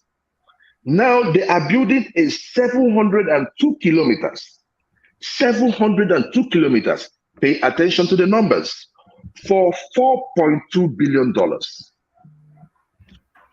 In the website of this same company, they stated all the companies, all the places that they had like offshore jobs. The same company Are you taking into cognizance the difference in topography? It doesn't matter, and the difference is just so clear. This is allow me to land. Let me finish this one. Ethiopia is an arid space, and Lagos is a swamp. Okay, why is it on there? Why is it that topography is different? So why is it on their own website? We know how contra works. Let's not act like we don't know what contra. You are Yoruba man, right? And we say that the Yorubas are enlightened, right? Act like one. Let's act like one. Okay. Let's both. Okay. So 702 kilometers. Right. Was done for 4.2 billion. Right. On the website of DCCG, it was stated that this way we are talking about in Lagos is being done, or the contract was signed for $181 million. Given a space of over 1 something billion difference. What kind of topography are you talking about? Okay, I don't know your source, but so I'm going to is there any way I can send you videos? Because some of these things I can send it to you. When I see it, I send it to you. Is there any way I can be sending you videos? Because it will help us. My Instagram is there. Everybody sends me stuff on Instagram. You can as well. What is your Instagram? No, I'll just pop it on the screen for your benefit and benefit of others. So that's the thing. Now the Yorubas do not underestimate the sophistication of the Yorubas. Tinubu is not going to win a block vote in Yoruba land. They know that he is corrupt. He has done good, but when you consider the amount of money coming into Lagos State, then where are the Lagosians? Hold on. Where are they going to point their votes? Where are the Lagosians going to point their votes? I mean, it's going to be shared, of course. It's going to be shared. Yeah, right? Who's going to get the bulk of it? Who will get the bulk of it? No, there won't be any bulk. That's my point. That's the point I was trying to make you. There's not going to be any bulk. It's going to be shared. That's my point. Right. Then whoever wins, whoever is going to win in Lagos State between Tinubu and Obi, it's not going to be more than 100,000. Really? It's going to be close. I'm just telling you how it is. Wow. Now, this thing is no more on social media. Sorry, what's led you to that thought? What led me to that thought? Because right now, the group I joined to, if you don't mind, posn.ng, we have like a group of over, like say, 14,000 to 15,000 people. Right. And what we're just doing is trying to, on our own side, on our own block, we have everybody. We are going to the streets. We see people. We talk to real people. We ask them what their questions are. We ask them what the problems are. People are seeing it. We are selling it. In fact, most of the people doing all the online jobs are mostly the Yorubas. So sorry, this organization you said you belong to, what is their purpose? What is it for? The purpose is to make sure that we create a change. We have seen someone. Sorry. Give us the name of the organization again. It is POSS.ng. That so is the website. The PO will be Peter Obi. So what's the SN? Support network, I believe. All right. So okay. You are a Peter Obi group going to speak to people, and you are surprised that they say, "Okay, we will join you." Not that I'm surprised they say they join me. They are also working. They are the ones. They are part of the over 30,000 volunteers going out to go in there and talk to people. Peter Obi is already known in the north, but in the north, more convincing. Yes, Peter Obi. Oh yeah, Peter Obi is not in the north. If you don't know this, hold on. Just hold on. Steady down. So what do you mean Peter Obi is known in the north? Because I just had that conversation with Chidi. And we went through and concluded that he is not. So why are you still insistent that he is? Okay, Peter Obi, right? If you had listened to the interview granted by Babangida Aliyu, right, and just yesterday, where he was talking about Peter Obi, right? What did he say about him? Yeah, right? He said his time is not now. He said he should wait till 2031. But what is the first thing that he said about him? He said, "My friend," and what a decent man. Yes. Right. He used those words. Right now, they know him. First and foremost, he was the vice presidential candidate. Hold on. Can you hold on? You can't say things like that. Babangida Aliyu was the chairman of the Governors Forum during the time that Peter Obi was a governor. So they sat in meetings endlessly. So why would they not know him? He knows him. No. They have a personal interaction.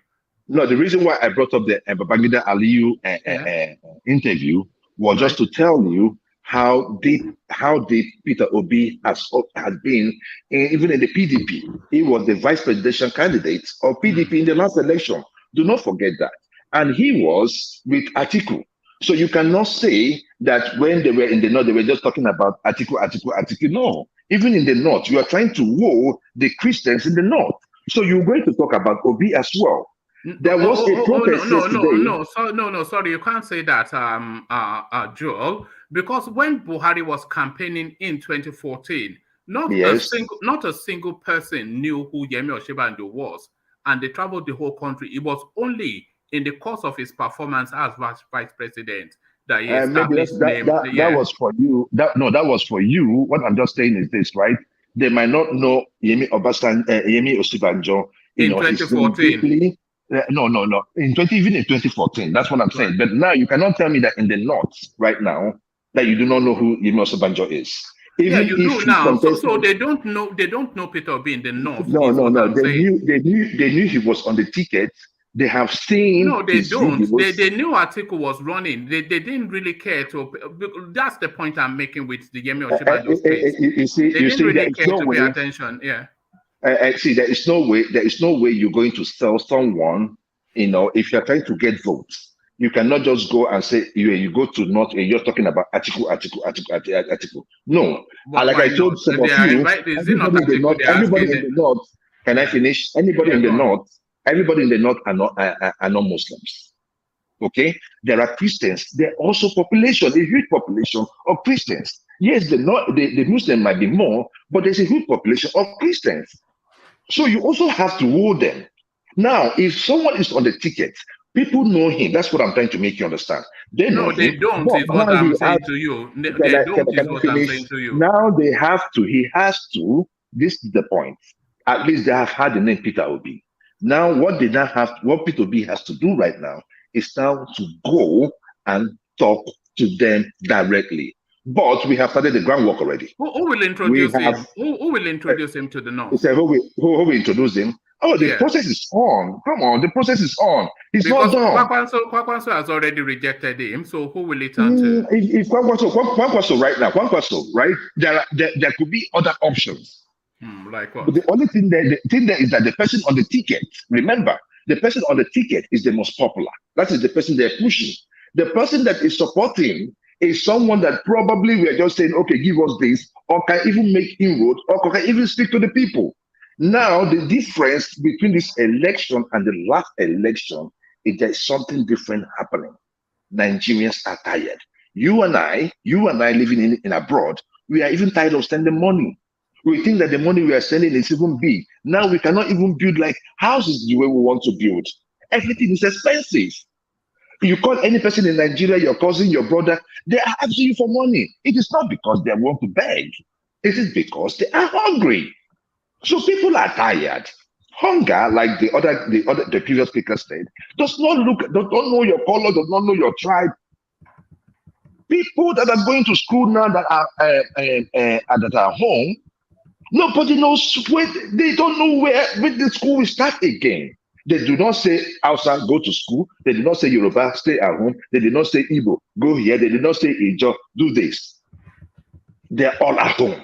So we all suffer. Let me hold you in that space for a moment, Joel. So that's people are tired space and people are fed up. So people are tired and people are fed up and people are looking for a change. But what does that mean to you? So people are tired, people are fed up, and people are looking for a change. How do you understand that? How are you digesting that? It's a pathetic situation. Right. But in Nigeria today, we have such situation. Let me expand on what I'm saying, because it's a bit ambiguous what I said, so you may not. People are tired, people are fed up, people are looking for change. We all agree on that. But people might not necessarily be looking for that change in the direction of a third element or even Peter Obi. They might be looking, and almost certainly will be looking, for a redirection of the political sway in Nigeria, which is to say the people that hold the political space traditionally, a repointing of their focus. So not necessarily pivoting to Peter Obi. So they are wanting the people that hold sway, which is essentially PDP, APC, to repoint in the way they are propelling the country. And they're not really looking for a novice to come and... No. You see, when the process is wrong, when the process, sometimes, you see, we Nigerians, most times, we just talk about, we only react to trends, right? Oh, Osinachi is dead. Oh, we trend it. The following week, we move on to the next topic. Right? So that's what we do. But if we have worked on taming the tide of domestic violence, maybe Osinachi would have been alive. But nobody wants to go through that because it is a process. So the process really matters. How did Tinubu come in? I told you the other day he came back to Lagos State. You could see the extravagance. Do you think that is going to stop? No. It's not going to stop. In PDP, you saw how much that was expended. In the delegate, it's all out there. Are you going to say that you did not see that? We all saw it. What do you think is going to happen? Those monies were donated by people, and at the end of the day, it will come back to you. I remember there was a time they were saying that if you bought a PDP form for 100, it means that you're going to get 600 million because they're going to give you a contract that is worth about 600 million. I don't know how true that is, but for the fact that you bought that ticket, I believe there's a reward. You must get that money back one way or the other. So that is how the Nigerian system has always worked. I told you guys one time when Mbadinuju was the governor. Why did Mbadinuju and Emeka why did they have problem? In fact, I witnessed it with my eye. I went home to see. I don't know what we went home to do, and all I saw was the governor's convoy, Emeka First convoy. The governor's convoy had to go back. They were terrorizing Mbadinuju in the state. And at the end of the day, what was the problem? Because I put you there. You must give me at least 80% of the resources. It happened to Mbadinuju. Probably you guys don't know what the problem Anambra were facing. We were tired. Then it happened to Ngige. The same thing with Ngige. What happened to Ngige? They even came and burned down the government house. Krisuba, burned down the government house, burned down Anambra State broadcasting station, and he was not arrested and kidnapped a governor. That was under Obasanjo. Kidnapped a governor. If you go and listen to Peter B, he said that when they made him the governor because he went to the Supreme Court, when he was the governor, when they called him to come down, he asked. They swore him in a little room. He now asked, where is the government house? They said there's no government house. He had no government house. He has to start to build the government house from the scratch. That is the point I'm trying to make you understand. When the people are fed up, they will revolt. And with what we are seeing in the street today, it is not just in the east, in Abuja, in Kaduna, people that cannot travel from Kaduna to Abuja. All these things people know. We cannot continue with APC. We cannot continue with PDP. All right. On that security space that people cannot travel to Kaduna to Abuja, even today, I think Buhari held a meeting insisting that the train victims must be rescued. So the security situation, what convinces people that Peter Obi would be the panacea to the security situation in Nigeria? I think that the problem we have in Nigeria as regards to insecurity is sincerity. You see, when Goodluck was there, or let me just even take it back to Yar'Adua. During Yar'Adua, we found out how he systematically stopped what is going on in the Niger Delta, and even the issue of the Boko Haram was, reduced to some certain level. Then came in Jonathan. We saw how Jonathan did his. We also can remember, let's not forget, one of the reasons why Jonathan did not fight Boko Haram effectively, if you could remember, was that this time Buhari, that was our president, once said that Jonathan was trying to decimate the population of the North by trying to eradicate the Boko Haramians. So he made all these claims. So Jonathan had his own, even with the issue of Obama. And that is the reason why today I did not see Obama as my leader. Because the role he played in bringing Buhari in. Let's us not forget, history will tell us that at a time, Obama invited 19 other governors to Washington. None from the South. That was when the power play. And you also know how the side of Nigerian works. Whenever they have someone from the West, holding on to one of their own. You know what the mentality is. So we knew the role Obama played in refusing to send weapons to Nigeria on the basis of human rights violations sold by the APC. So this thing has been going on. So the security situation in Nigeria, we have to fight it with purpose. We have to fight it with sincerity. If someone that is the reason why I did not even like the candidacy of Atiku. Let us get someone in there. Let us change the security apparatus. Let us change the personnel. Who are those? Who are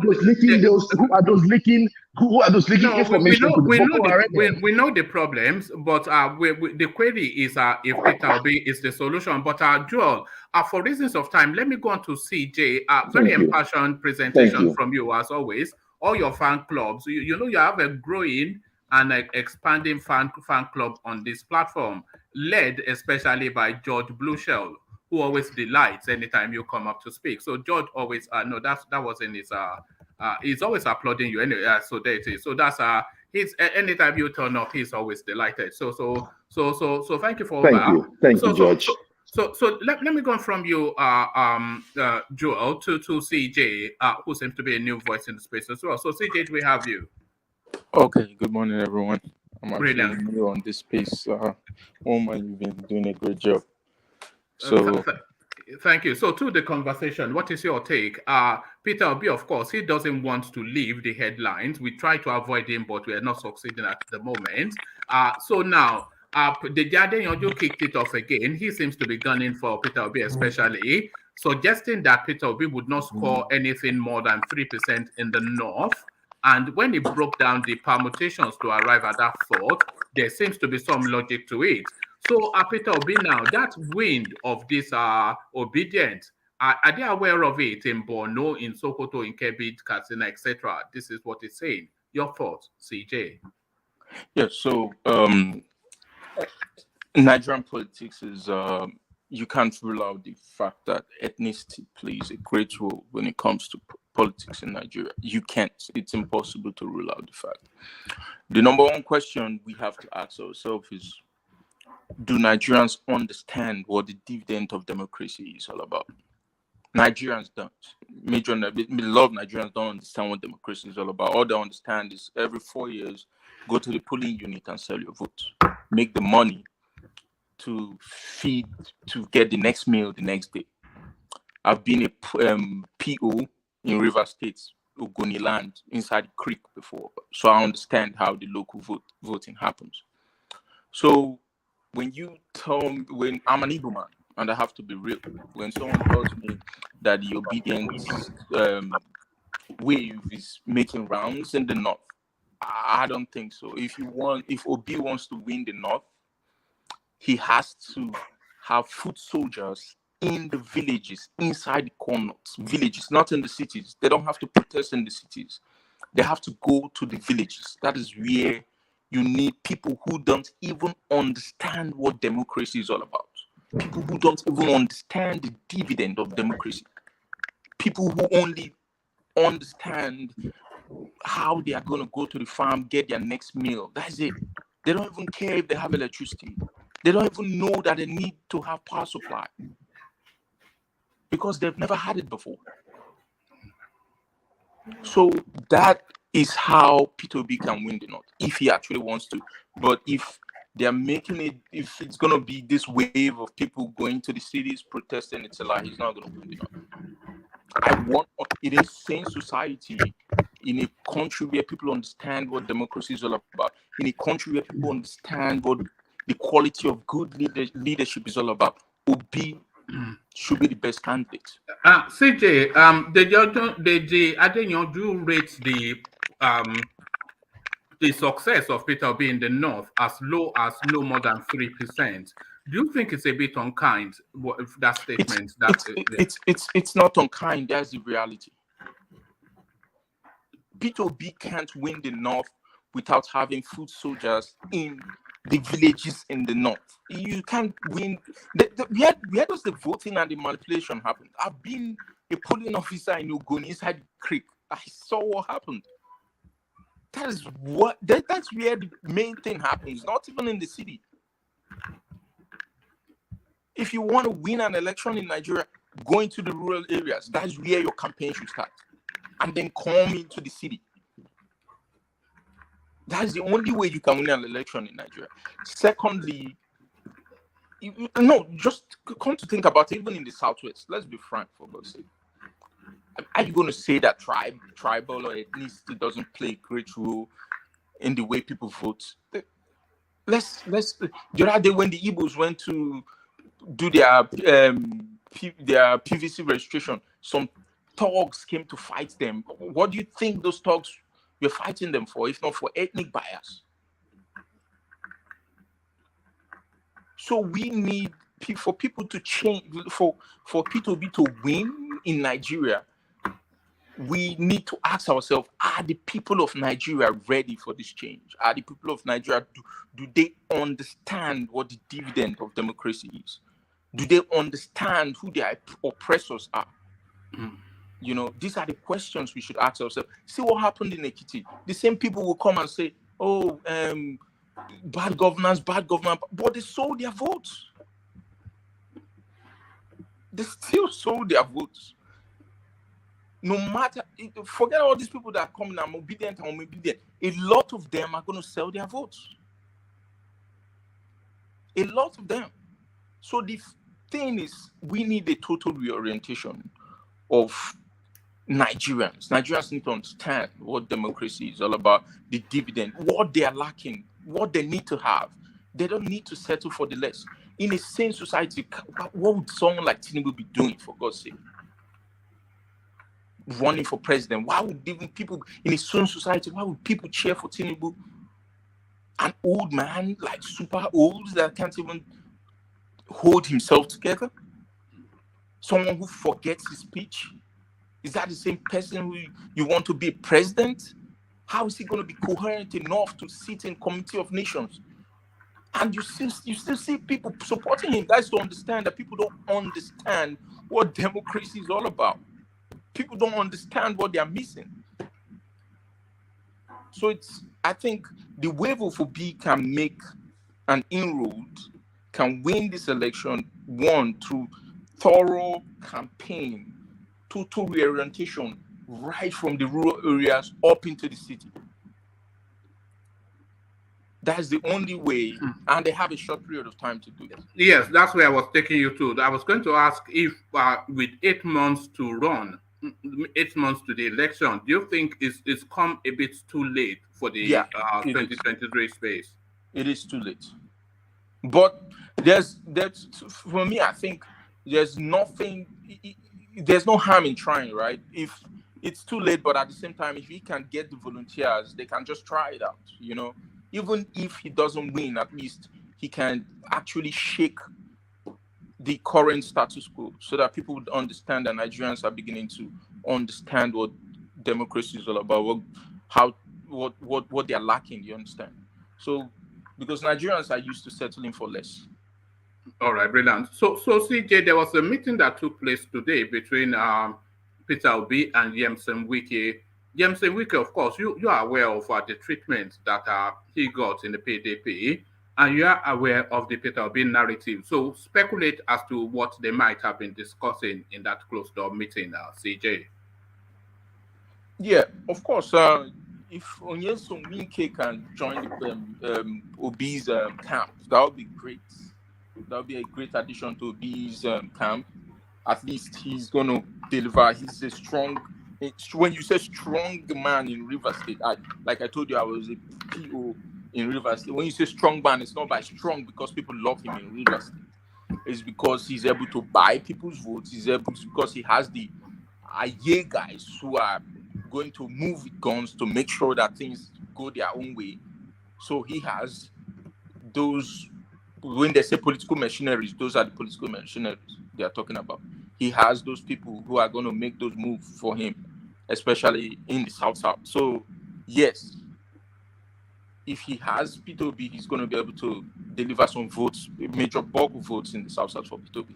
And again, if Peter Obi, people want to be sincere, they have to understand that the politics of Nigeria, based on the fact that people don't understand what dividend of democracy is, people only understand both vote buying. I think they should play the game the same way the same people are playing it. If they want to win, they should contribute money on that day.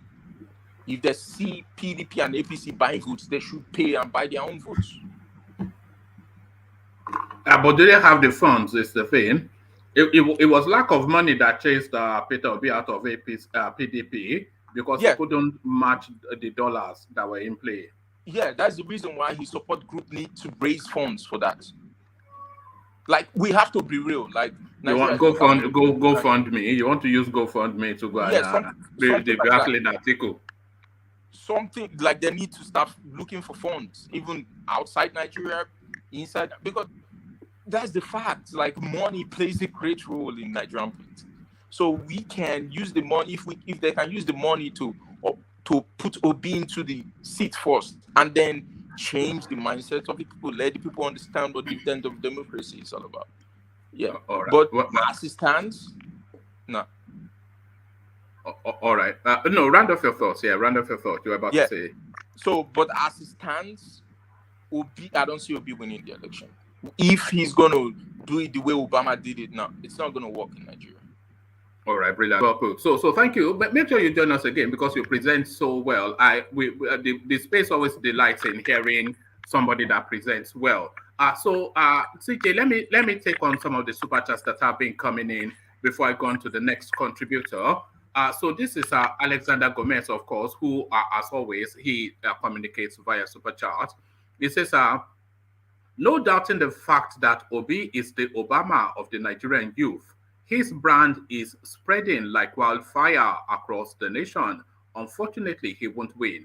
So that is the thing. So pretty much what you said, CJ, encapsulated within that short super chat by Alexander Gomez.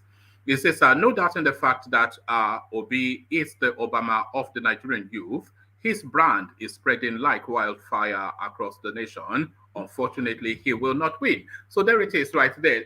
That is essentially the totality of it.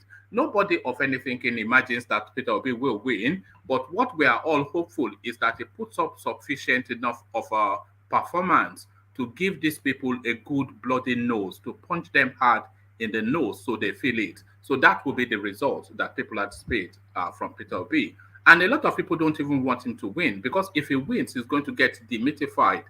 If he wins, then suddenly he will fail very quickly, and then we are even more surrendered than we ever were before. But if he doesn't win but he gives them a big slap, then we can still ride off that. Still, Alexander Gomez with the super chat, speaking to Chidi's contributions, he said, Comrade Chidi, I enjoyed your evaluation, thorough and well articulated. GCK. So GCK, of course, Alexander Gomez, every opportunity he likes to show off his Igbo language, he being by marriage part Igbo. Comrade Chidi, I enjoyed your evaluation, thorough and well articulated. GCK. I hope I pronounced that right. So thank you for that, Alexander Gomez. And then RB joins Alexander Gomez, this time to CJ. He says, CJ, thank you, CJ. It is an uphill battle. That is the reality. But I don't think reality has any space in the obedient movement. We saw it once upon a time when they were in the Ifulefu chanting space. Nobody wanted to listen to reality there, and nobody still wants to listen to reality now. Thank you, CJ. It is an uphill battle. That is the reality. So that is it. And Alexander Gomez, of course, as I was saying to you, CJ, people delight in hearing opinions well articulated. No more lesser person than Alexander Gomez, who says, CJ, you are absolutely right, grassroots campaign. So thank you for the super chats, all the people who have done that. And we go on then from there, and we go to, let's go to X0. So X0, let's bring you in. So X0 then to this space, Peter Obi, of course, always in play. Deji Adeyanju's assessment, very easy to launch at Deji Adeyanju. Is your boy? Is it not a looter? Is after money another? So if we pack that to one side though and examine the substance of what he is saying, that the totality of the votes in the north, it will be a struggle for Peter Obi to get up to 3%. And what reason would he get? What reason would you expect him to get more than? There's absolutely no reason to imagine that would be different. And it says by counterweight Kwakwanso, if he gets 3% in Lagos State, in southern spaces rather, Lagos State and other southern spaces, that he will jump in the river. So the reality of it all, as opposed to the allure of the noise making and razzmatazz, X0. No, Deji is still struggling to, how will I put it, to gain my conviction that he's totally aware of what is happening or how to analyze situations properly. This is the same guy that left PDP. He was in the bandwagon of corrupt politicians, because if you're not corrupt at that time when he was in PDP politics, you will not remain there. So he waited for his time to cash in. And is that the same? Obi left PDP as well now. No, I'm coming to something. I'm coming to something very, very important here. Sorry. I don't know why my phone just ringing. So, as I was saying, this was a guy who has been in PDP before. So he was in that party during the corrupt era of the past. He wasn't able to cash in as a youth leader, so he broke out. Now, like I said before, but now you're advising me not to see the messenger but take the message. Well, you can approach it however you like, but it's just so easy to be saying, is this, that, and the other. Yeah, the fact that he's still talking about Obi when his principal is Shore tells you a lot. it tells you a lot about the person is attacking, because he has a principle. His principle is Showore.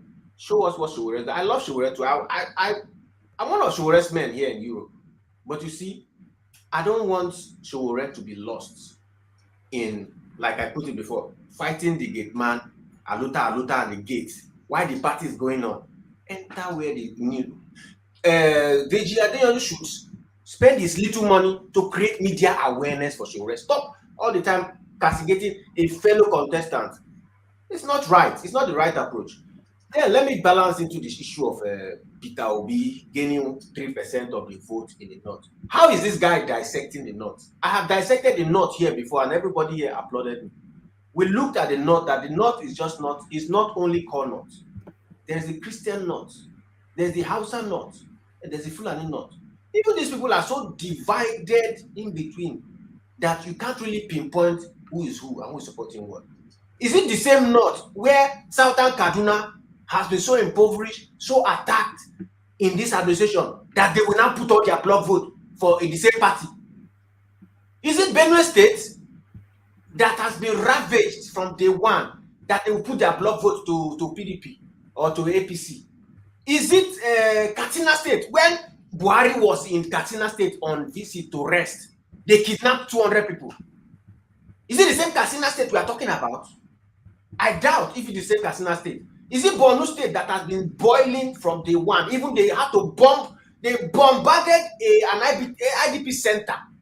Is it the same Borno State that is going to give their block vote to APC? I doubt it. So that's why I say this guy has been in politics, but he knows nothing. He's oversimplistic in his judgment, and that is his falling. That is his failing. You don't know what has gone on in the country. Why people are yeah, but you know, because people go through that list, which pretty much every contributor has done so far. You, Chidi, and Joe, and that is it because I did not aware that people are people are suffering, people are dying, people are suffering, people are dying. All that we all know this, but how does that then lead to them pivoting in the direction of Peter Obi is the question. Why are they looking for the panacea, or why would they be in Peter Obi? This is the reason. This is the reason why. NSAS, that should tell you a lot. Right. Those people who did the NSAS protest, what do you think happened to them? You think they all died? Where do you think they came from? You think they came from Niger Republic? They are Nigerians. They are inside the communities, all the communities. And there was a time the Hausas even did their own protest. Where are those people? You think they all died? They are Nigerians, they are in Nigeria. There was a story that came out 2 days ago. To one of the obedients in Sokoto State was saying that they are threatening his life. Didn't you see that story? There are obedients in every nook and cranny. They are just waiting to unravel. So I don't want, as you see this Nigerian politics now, I've gone beyond speculation. If the Nigeria I will know, Nigeria is surprising me every day. The kind of, now lastly, to put this clearly for you, what is going to give Obi's team the maximum boost is the kind of partnership that is forming underneath. I will not be surprised if tomorrow PDP collapses and reforms, and there is a new party, because the kind of politics that Obi is preaching is this. From the interview he did 2 days ago, is state police. There's no governor or no aspirant that would not fall for state police and state control of resources. That is what we want. That is how you can convince people. No, but that is where the Nigerian narrative is at the moment. So it's not Peter Obi that is pushing for state police. We all know these people. We all know these people. Everybody is pushing know the agenda of the APC apart from Buhari, who is resisting it. Even it's in plenary now. It's at its first reading. State police. That is why you know what? That is why there's one thing you understand. Buhari himself ascended to the petroleum industry bill, right? Go and look at that bill. That's the same bill they gave 33% to states that don't have oil. So you see, any bill that comes out of this APC government is wishy-washy. The name is flamboyant, but the content is wishy-washy. If they give us a restructuring bill, trust me, it will have leakages here and there. And Nigerians notice. That is why the NSAS protest, they didn't want to leave the street because they couldn't trust. The trust level is so low. We cannot trust PDP. We cannot trust APC. Obi just happened at the right moment where people were looking for an outside-the-box solution. And he's doing everything that fits into that box. That's outside the box. Recently, he went to Egypt. That is just a media a strategy that boosted his campaign again. Did he boost it? Did he boost it because he got a lot of backlash that it was a misspent energy, that trip and you know they cite the Ekiti example. There's no backlash. There's no backlash. The backlash. There's no backlash. The backlash. There's no backlash against this. Yeah. The backlash. Yes, that's what I'm coming. The backlash that you are speaking to are the critics in other parties who are using that, but it doesn't fly. I just want to make this thing clear to you that what Deji or Sowore, I love Sowore so much. What Deji, Sowore, or these other people that are backlashing are doing is that they are hyping Obi, because in media world, are they hyping him or are they? I'll tell you. Hold on. Are they unpeeling him? Are they unpeeling him? I will tell you how they are hyping him. Because it's been unpeeled. You know, it's been unpeeled. I will tell you how they are hyping him. In the media, they say every propaganda, both good or bad, is good. And you too can attest to it that on your program, we have been on Obi for 2 weeks straight now. Only because it's not left the headlines. If he leaves the I headlines, promise you, this evening we are still going to be on Obi. Of course, now, because it will dominate the headlines still. Yes. So that's why I'm telling you that Obi is finally going to get to the lips of even the core northerner that doesn't know him before. Because of all this. Have you heard the phrase mud sticks? Mud sticks. Have you heard that? One man, you can't use your English from UK to bamboozle us. But you know now is a global thing. Mud sticks. MUD. Mud sticks. So because he's built this narrative of piety, and people are starting to unpeel it, and we saw it with the 20 million to 100 million, and when they investigated it, it was actually 12 million, which has now lost the value to 5 million. So and another story came up today again that it's starting to unpeel all this. Another story came up today that it was 1.2 billion. Another story came up today that was 1.2 billion that finally rose to 3 billion. So we said these stories will keep coming and you don't know how companies listen. When a company rebases, there's a way it is done in the security system. When a company rebases, a company can be morphed up into another company, while the worth could be increased, the value at that point could be decreased. And if you spend money to buy shares, there are low points and high points. Nigeria of today is not Nigeria. Buhari killed every. If you buy shares in Nigeria today, no, we understand that things ebb and flow. But yes, if you understand that, but and by the way, then you understand what I'm saying. You know, he initiated that narrative space in 2018. Yes. It wasn't even the Facebook guy. It was actually Peter Obi that made that claim on an Arise interview in 2018. Yes. You know, but it's just a thing now. They're starting to unpeel him. This is just a thing. After how many years of mismanagement of this country, do you expect your shares not to drop? Let's say the shares dropped. At least there's evidence that he bought those shares. That's a wise thinking person. In the Nigeria of today, your shares could drop 20 times lower because the country the terrain is not secure. It's not secure. You yourself, you know that these things happen, and a lot of companies left the country. Nobody's buying into the Nigerian stock exchange. The value of the Nigerian stock exchange itself has dropped. So you cannot pin that on Obi. He did his homework. The value of that country itself has dropped. The the GDP, the average GDP has dropped. There are more people in poverty now. What's gonna increase the share value? So we should even thank God that the shares are still there. At least he didn't tell us that the bought shares Okay, and by the way, Peter Obi has not yet unfurled his economic strategy, because all he's still talking about is consumption to production, and so that's very good as a peppy little line, but he's not. We don't yet know what that means. Yeah. Because Do you remember? Atiku has given us a detailed breakdown. Atiku has given us details. Okay. Let me tell you something. I don't want to just castigate anybody that has given you a breakdown, because as far as I'm concerned, those breakdowns can be breakdown of lies. Really? Do you remember the period when Nigerians were up against everything in that country and strictly saying we want restructuring? Do you remember that time? Yeah. Do you know that this our House of Assembly, they actually took a restructuring bill to the House of Assembly. They did it. They said, okay, restructuring is what we want. El Rufai was the mastermind. He said, yeah, restructuring is what we want. Let's do restructuring. That period when during the NSAS period, he said, yeah, restructuring is what we They actually took restructuring to the House of Assembly to deceive Nigerians. What happened to that bill?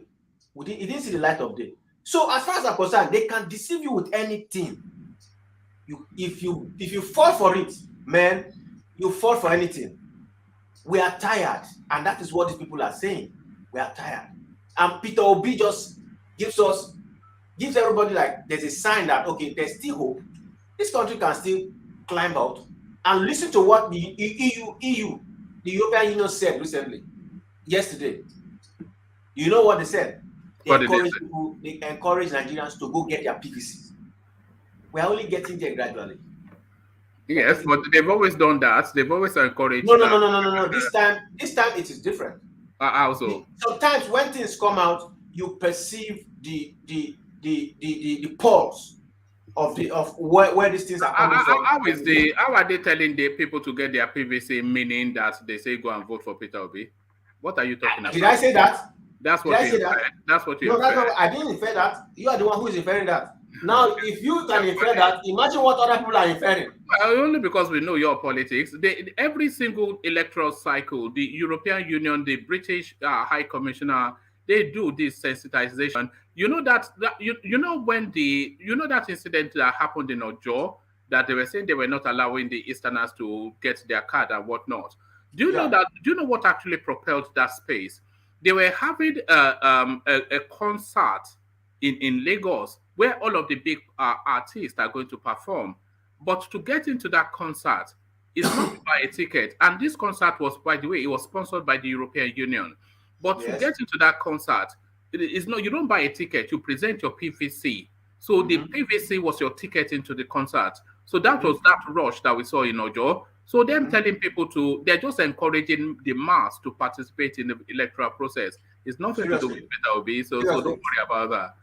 Seriously, they don't care about the PVCs. Because they know that on that day, they only believe anybody that comes in to vote is your vote that's going to be counted. But the reason why they care about the PVCs now is because something is different. The world is about to collapse. They did the same thing in 2019, 2015, 2011. They've always done that. You might want to defend it however you want, but I just told you the reason why this is happening. Oh, all right. Thank you, X0. So, X0, for reasons of time, of course, let's go on to HO. So, who hopefully is still with us? HO, are you still there? Yes. Brilliant. So good to have you, HO. So, HO, let me take you to the space then. The meeting between Yemson Wike and Peter Obi. I mean, there's certainly not a meeting to say what film are we going to watch at the cinema. No. It's all about politics, and there's only one political space in play at the moment, the presidential space. So what do you think Wike would be proposing to Peter Obi? What do you think Peter Obi will be proposing to Wike?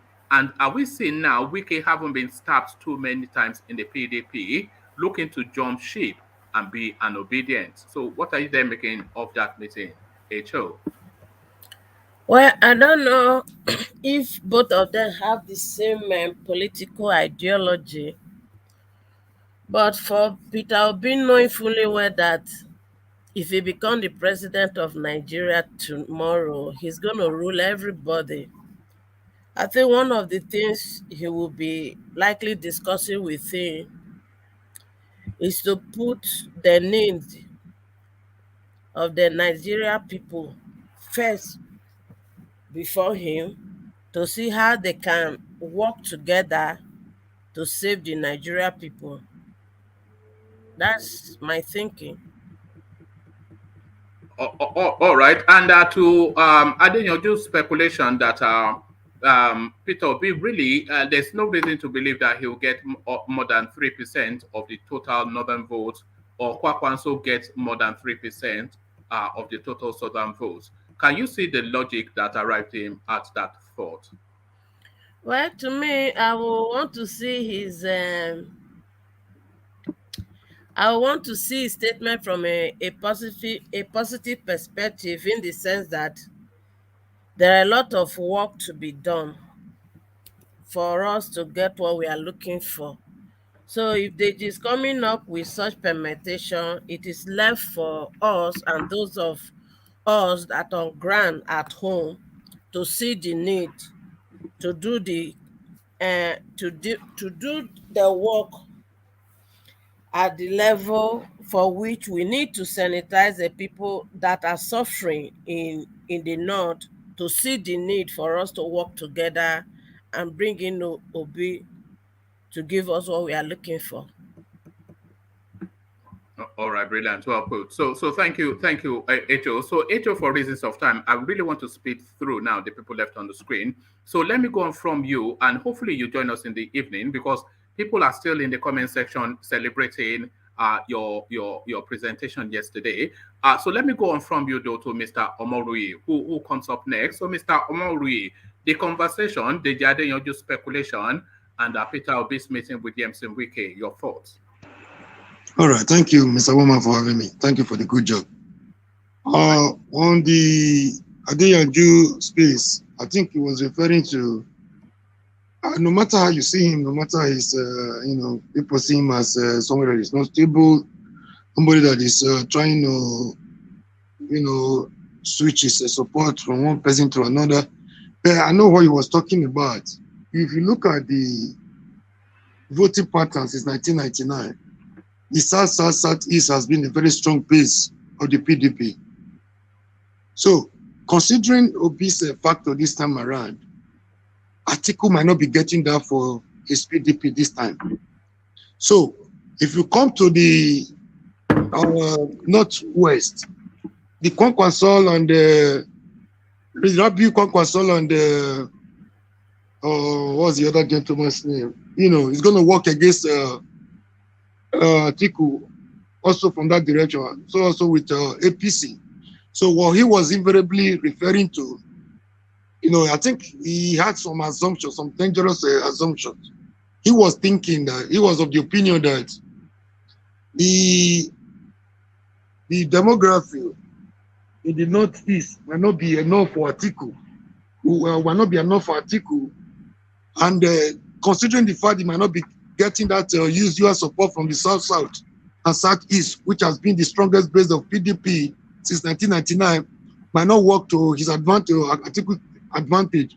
So he just assumed invariably that if they don't work hard, if Kwankwasol and Obi combination, if the Kwankwasol and Obi combination do not do more, enough work, that invariably it might work for Tinubu's advantage. I think that was his assumption, from what I can perceive. What he was actually saying, Mr. Omorui, is that if they don't work together,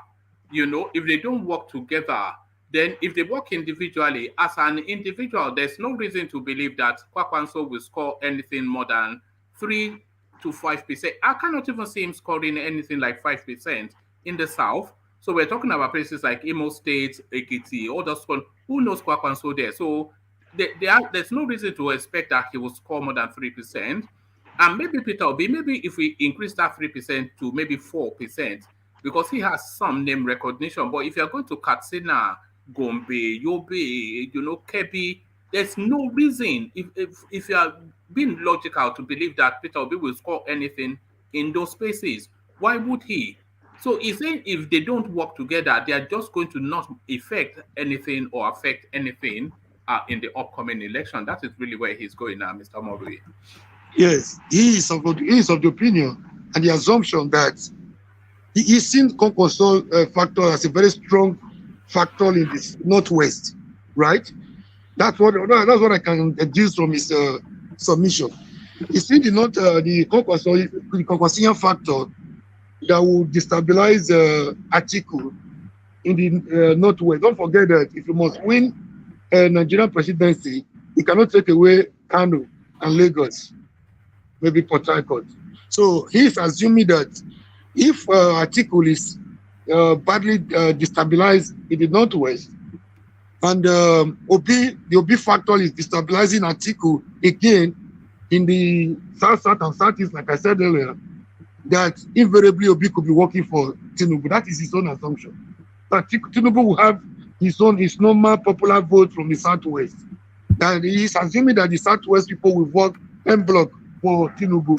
So if he takes Lagos, with the likes of Ganduje, maybe takes one or two things from the Northwest with his northern support, that Tinubu may be costing home to victory. That's Adeyanju's calculation. And Obi's meeting with Yemson Wike, what do you suspect they were discussing? Yeah, I think I'm not a fan of Wike, but there are certain things you cannot take away from him. And I always come here to say, what is propelling the Obi factor is not even about Obi himself. Yeah, it's true that Nigerians have been suffering. It's true that a lot of Nigerians are waking up from their slumber. It's true that they are not ready to work for PDP and APC. But if you look at these parties critically, let's even forget the individuals. The PDP and APC actually have biting more than what they can chew, and they have chewed more than what they can swallow. So let's come to the Wike as a person. If you look at Wike, he has been. I'm not a fan of Wike. I don't like his approach in certain areas. Sometimes what's supposed to be strength for him because of his management. I don't know the people that are packaging him. Either he doesn't listen, or either he's stubborn, or he has a very good managers. They're very bad managers. You know, you don't play politics like that. You're not an activist. You're not. If you want to play activism, one side. If you want to do Nigerian politics, do it the way it should be. You know, I think he's arrogant. He's he acts like a bully. But then there are certain things you cannot take away from this gentleman. You know, he's bold, he's courageous, ready to spend the money, or not like Obi. You know, that he's trying to be stingy, quote unquote, in certain supporters. You know, but if you look at the treatment they have given to this gentleman since 1999, the man has been consistent. If he says 10 things, about 7 to 8 of them is going to be in support of his party, PDP. It's all about power, PDP, power. He doesn't even care what is happening to Nigerians. So he has been there. There was a time he became, he became almost the sole sponsor of PDP after losing the 2015 election. Atiku left, Saraki left, all of them left to help their Muslim, their Fulani brother to become the president. PDP was almost like an orphan. So Wike was there. He has been there. He tried everything humanly possible to pick up the pieces of PDP. That is even the reason why Atiku could have a PDP to come back to 2019. That was the major problem between him and Atiku in 2019. He was furious that you can't abandon us, help your Fulani brother to win an election, and you coming back again to say you want to be our candidate. Don't forget he supported Tambuwa.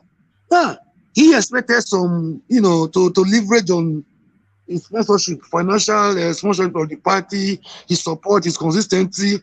That was why he was making noise like, oh, he has to be South-South. Even while he was shouting that South-South slogan, it wasn't actually for Southeast or Southwest. It was actually for himself. Like, oh, it's an opportunity for me to benefit from my long-standing work for this party. But let's be honest to ourselves. The way that man was treated, let's even say the first one, the primary, was purely politics. Good. But the second one, it's nothing but a calculated attempt to say, you are just a noisemaker. Nobody recognizes in this party. After the primaries, after the bruises you receive from the primaries, Everybody expected that, all right. going to VP will be a walkover for him. All right. All right. Thank you, Mr. Omori. Can I just make my point here, please? Yeah, but because I wanted you to speak to the relationship that speculates to Wike and Obi's meeting, not. Yes, I want to just conclude. Yeah, I want to conclude by saying, whichever way you look at it, a Wike is a dangerous factor to PDP this time around.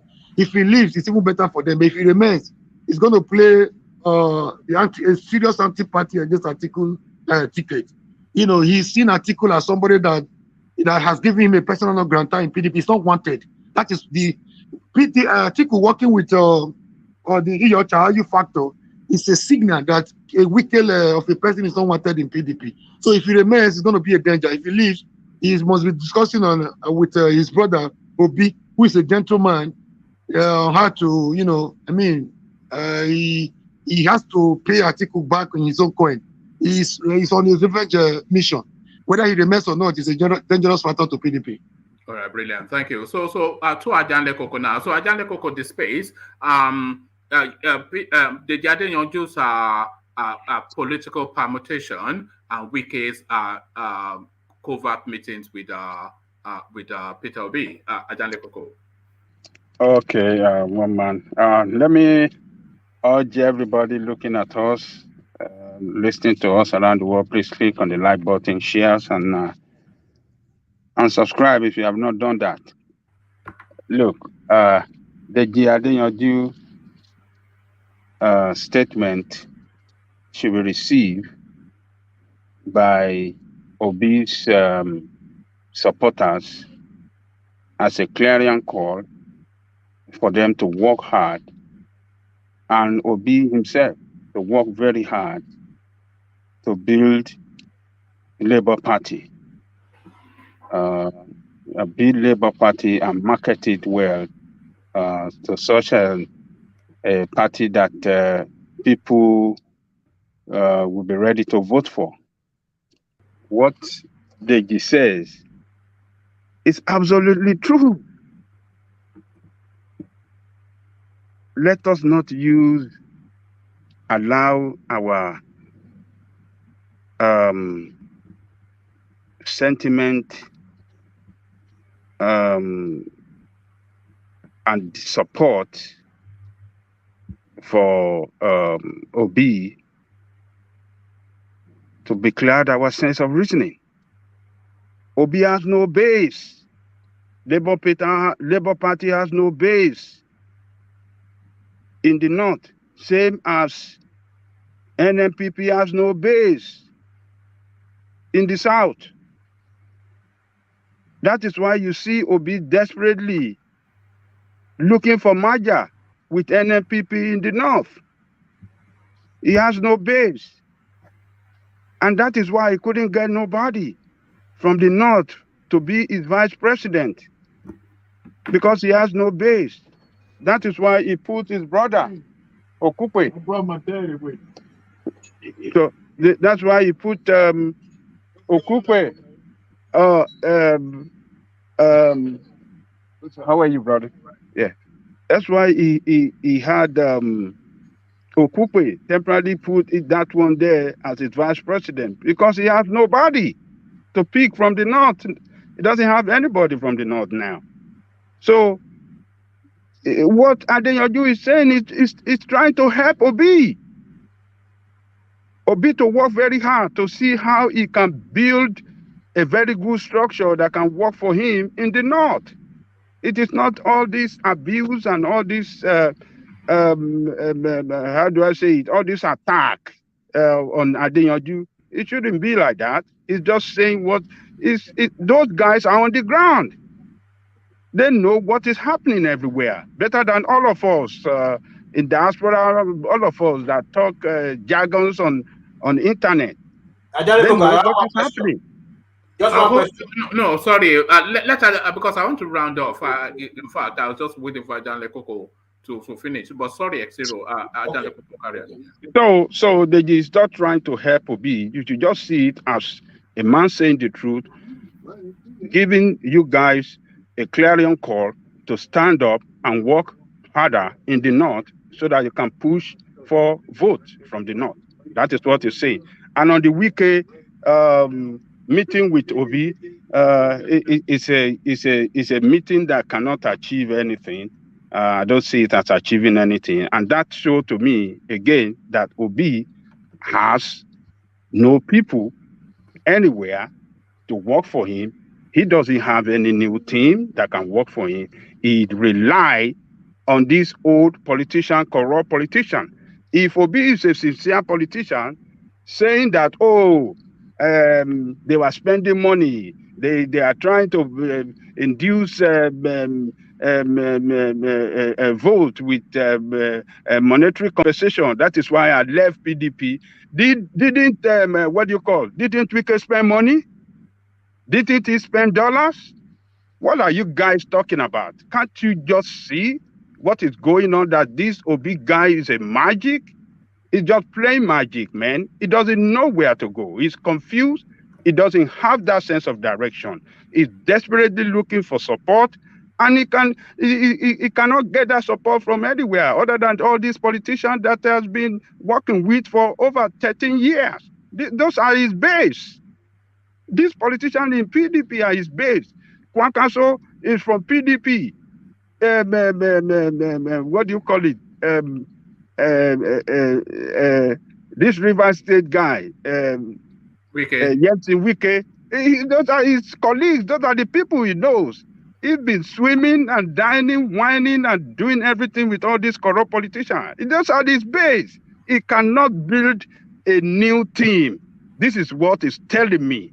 He cannot build a new team. And that's unfortunate that all of you or people are seeing him as a saint because he's changing a new tune, singing a new tune, saying something different, and people seeing it as if some people are even calling him Messiah. They're calling him the Savior now.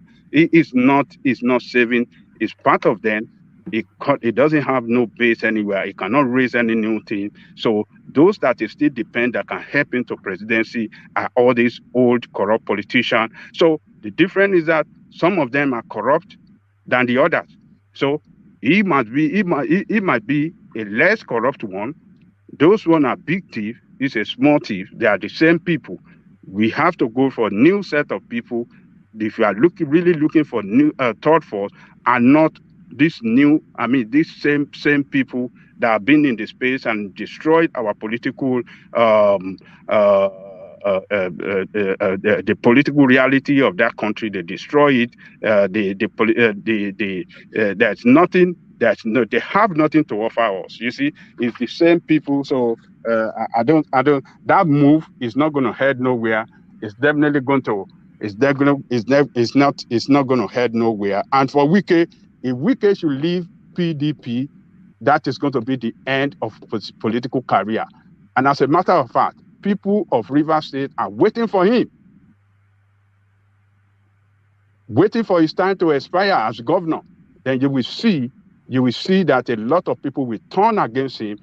This is the same Wike guy that gathered all the traditional king, lambasted them, and talk all of this nonsense. They are waiting for him because the money that he spent for his political, this is people's money, Rivers people money that he stole to champion his political campaign, that he bribed around. Imagine, Wike gave 200 million to Kaduna State, to Kaduna PDP. From where did that get? Why did he get that money? Is it not money from the state, from the treasury of River State? Come on, guys, they are waiting for him. Look at the former governor of River State. Was the former transportation minister? Amechi is gone politically in that state. The same thing going to happen to Wike. His strength is in PDP, in strength in PDP in River State, in strength in PDP outside River State is in PDP. So leaving PDP, yes, they are waiting for him. They will crush him politically, and he will face the same problem that Amechi is facing. That's the way I see it. Let me leave it there 1 month, so you can go to another person. All right, brilliant. Well put, Ajale Koko. So thank you, Ajale Koko. So I will round it off here. We've gone 3.5 hours, 2.5 hours in what's meant to be a 2-hour session. So thank you, Ajale Koko, of course, always dropping the pearl on the sessions. Pardon me. So I'll round it off, but not before I acknowledge Alexander Gomez's super chart. So this is what Alexander says. He says, if Wike teams up with Obi, Tinubu will be the next president. HR brings in a lot. So I don't know who HR is. So let me take that again. If Wike teams up with Obi, Tinubu will be the next president. HR brings in a lot of wealth. So that will be Wike, I think. HR brings in a lot of wealth, and the South region, Atiku stands no chance, consequently. So, yes, that permutation actually it infinitely sensible because, of course, that Peter Obi already gets the Southeast, Wike delivers the South. That might well be the Southern strategy still because everybody plotting some sort of, boju for their politicking. So that is it. That's been the session. Thank you, one and all. If you have not already subscribed to the platform, please do. If you've not clicked on the like button, please correct that as well. Click on like and subscribe. Then come join us at 9:35 p.m. when we'll deliver again another banging session. So I leave it there. Carry the conversation on within the comment section, but here I say peace. Thank you, everyone.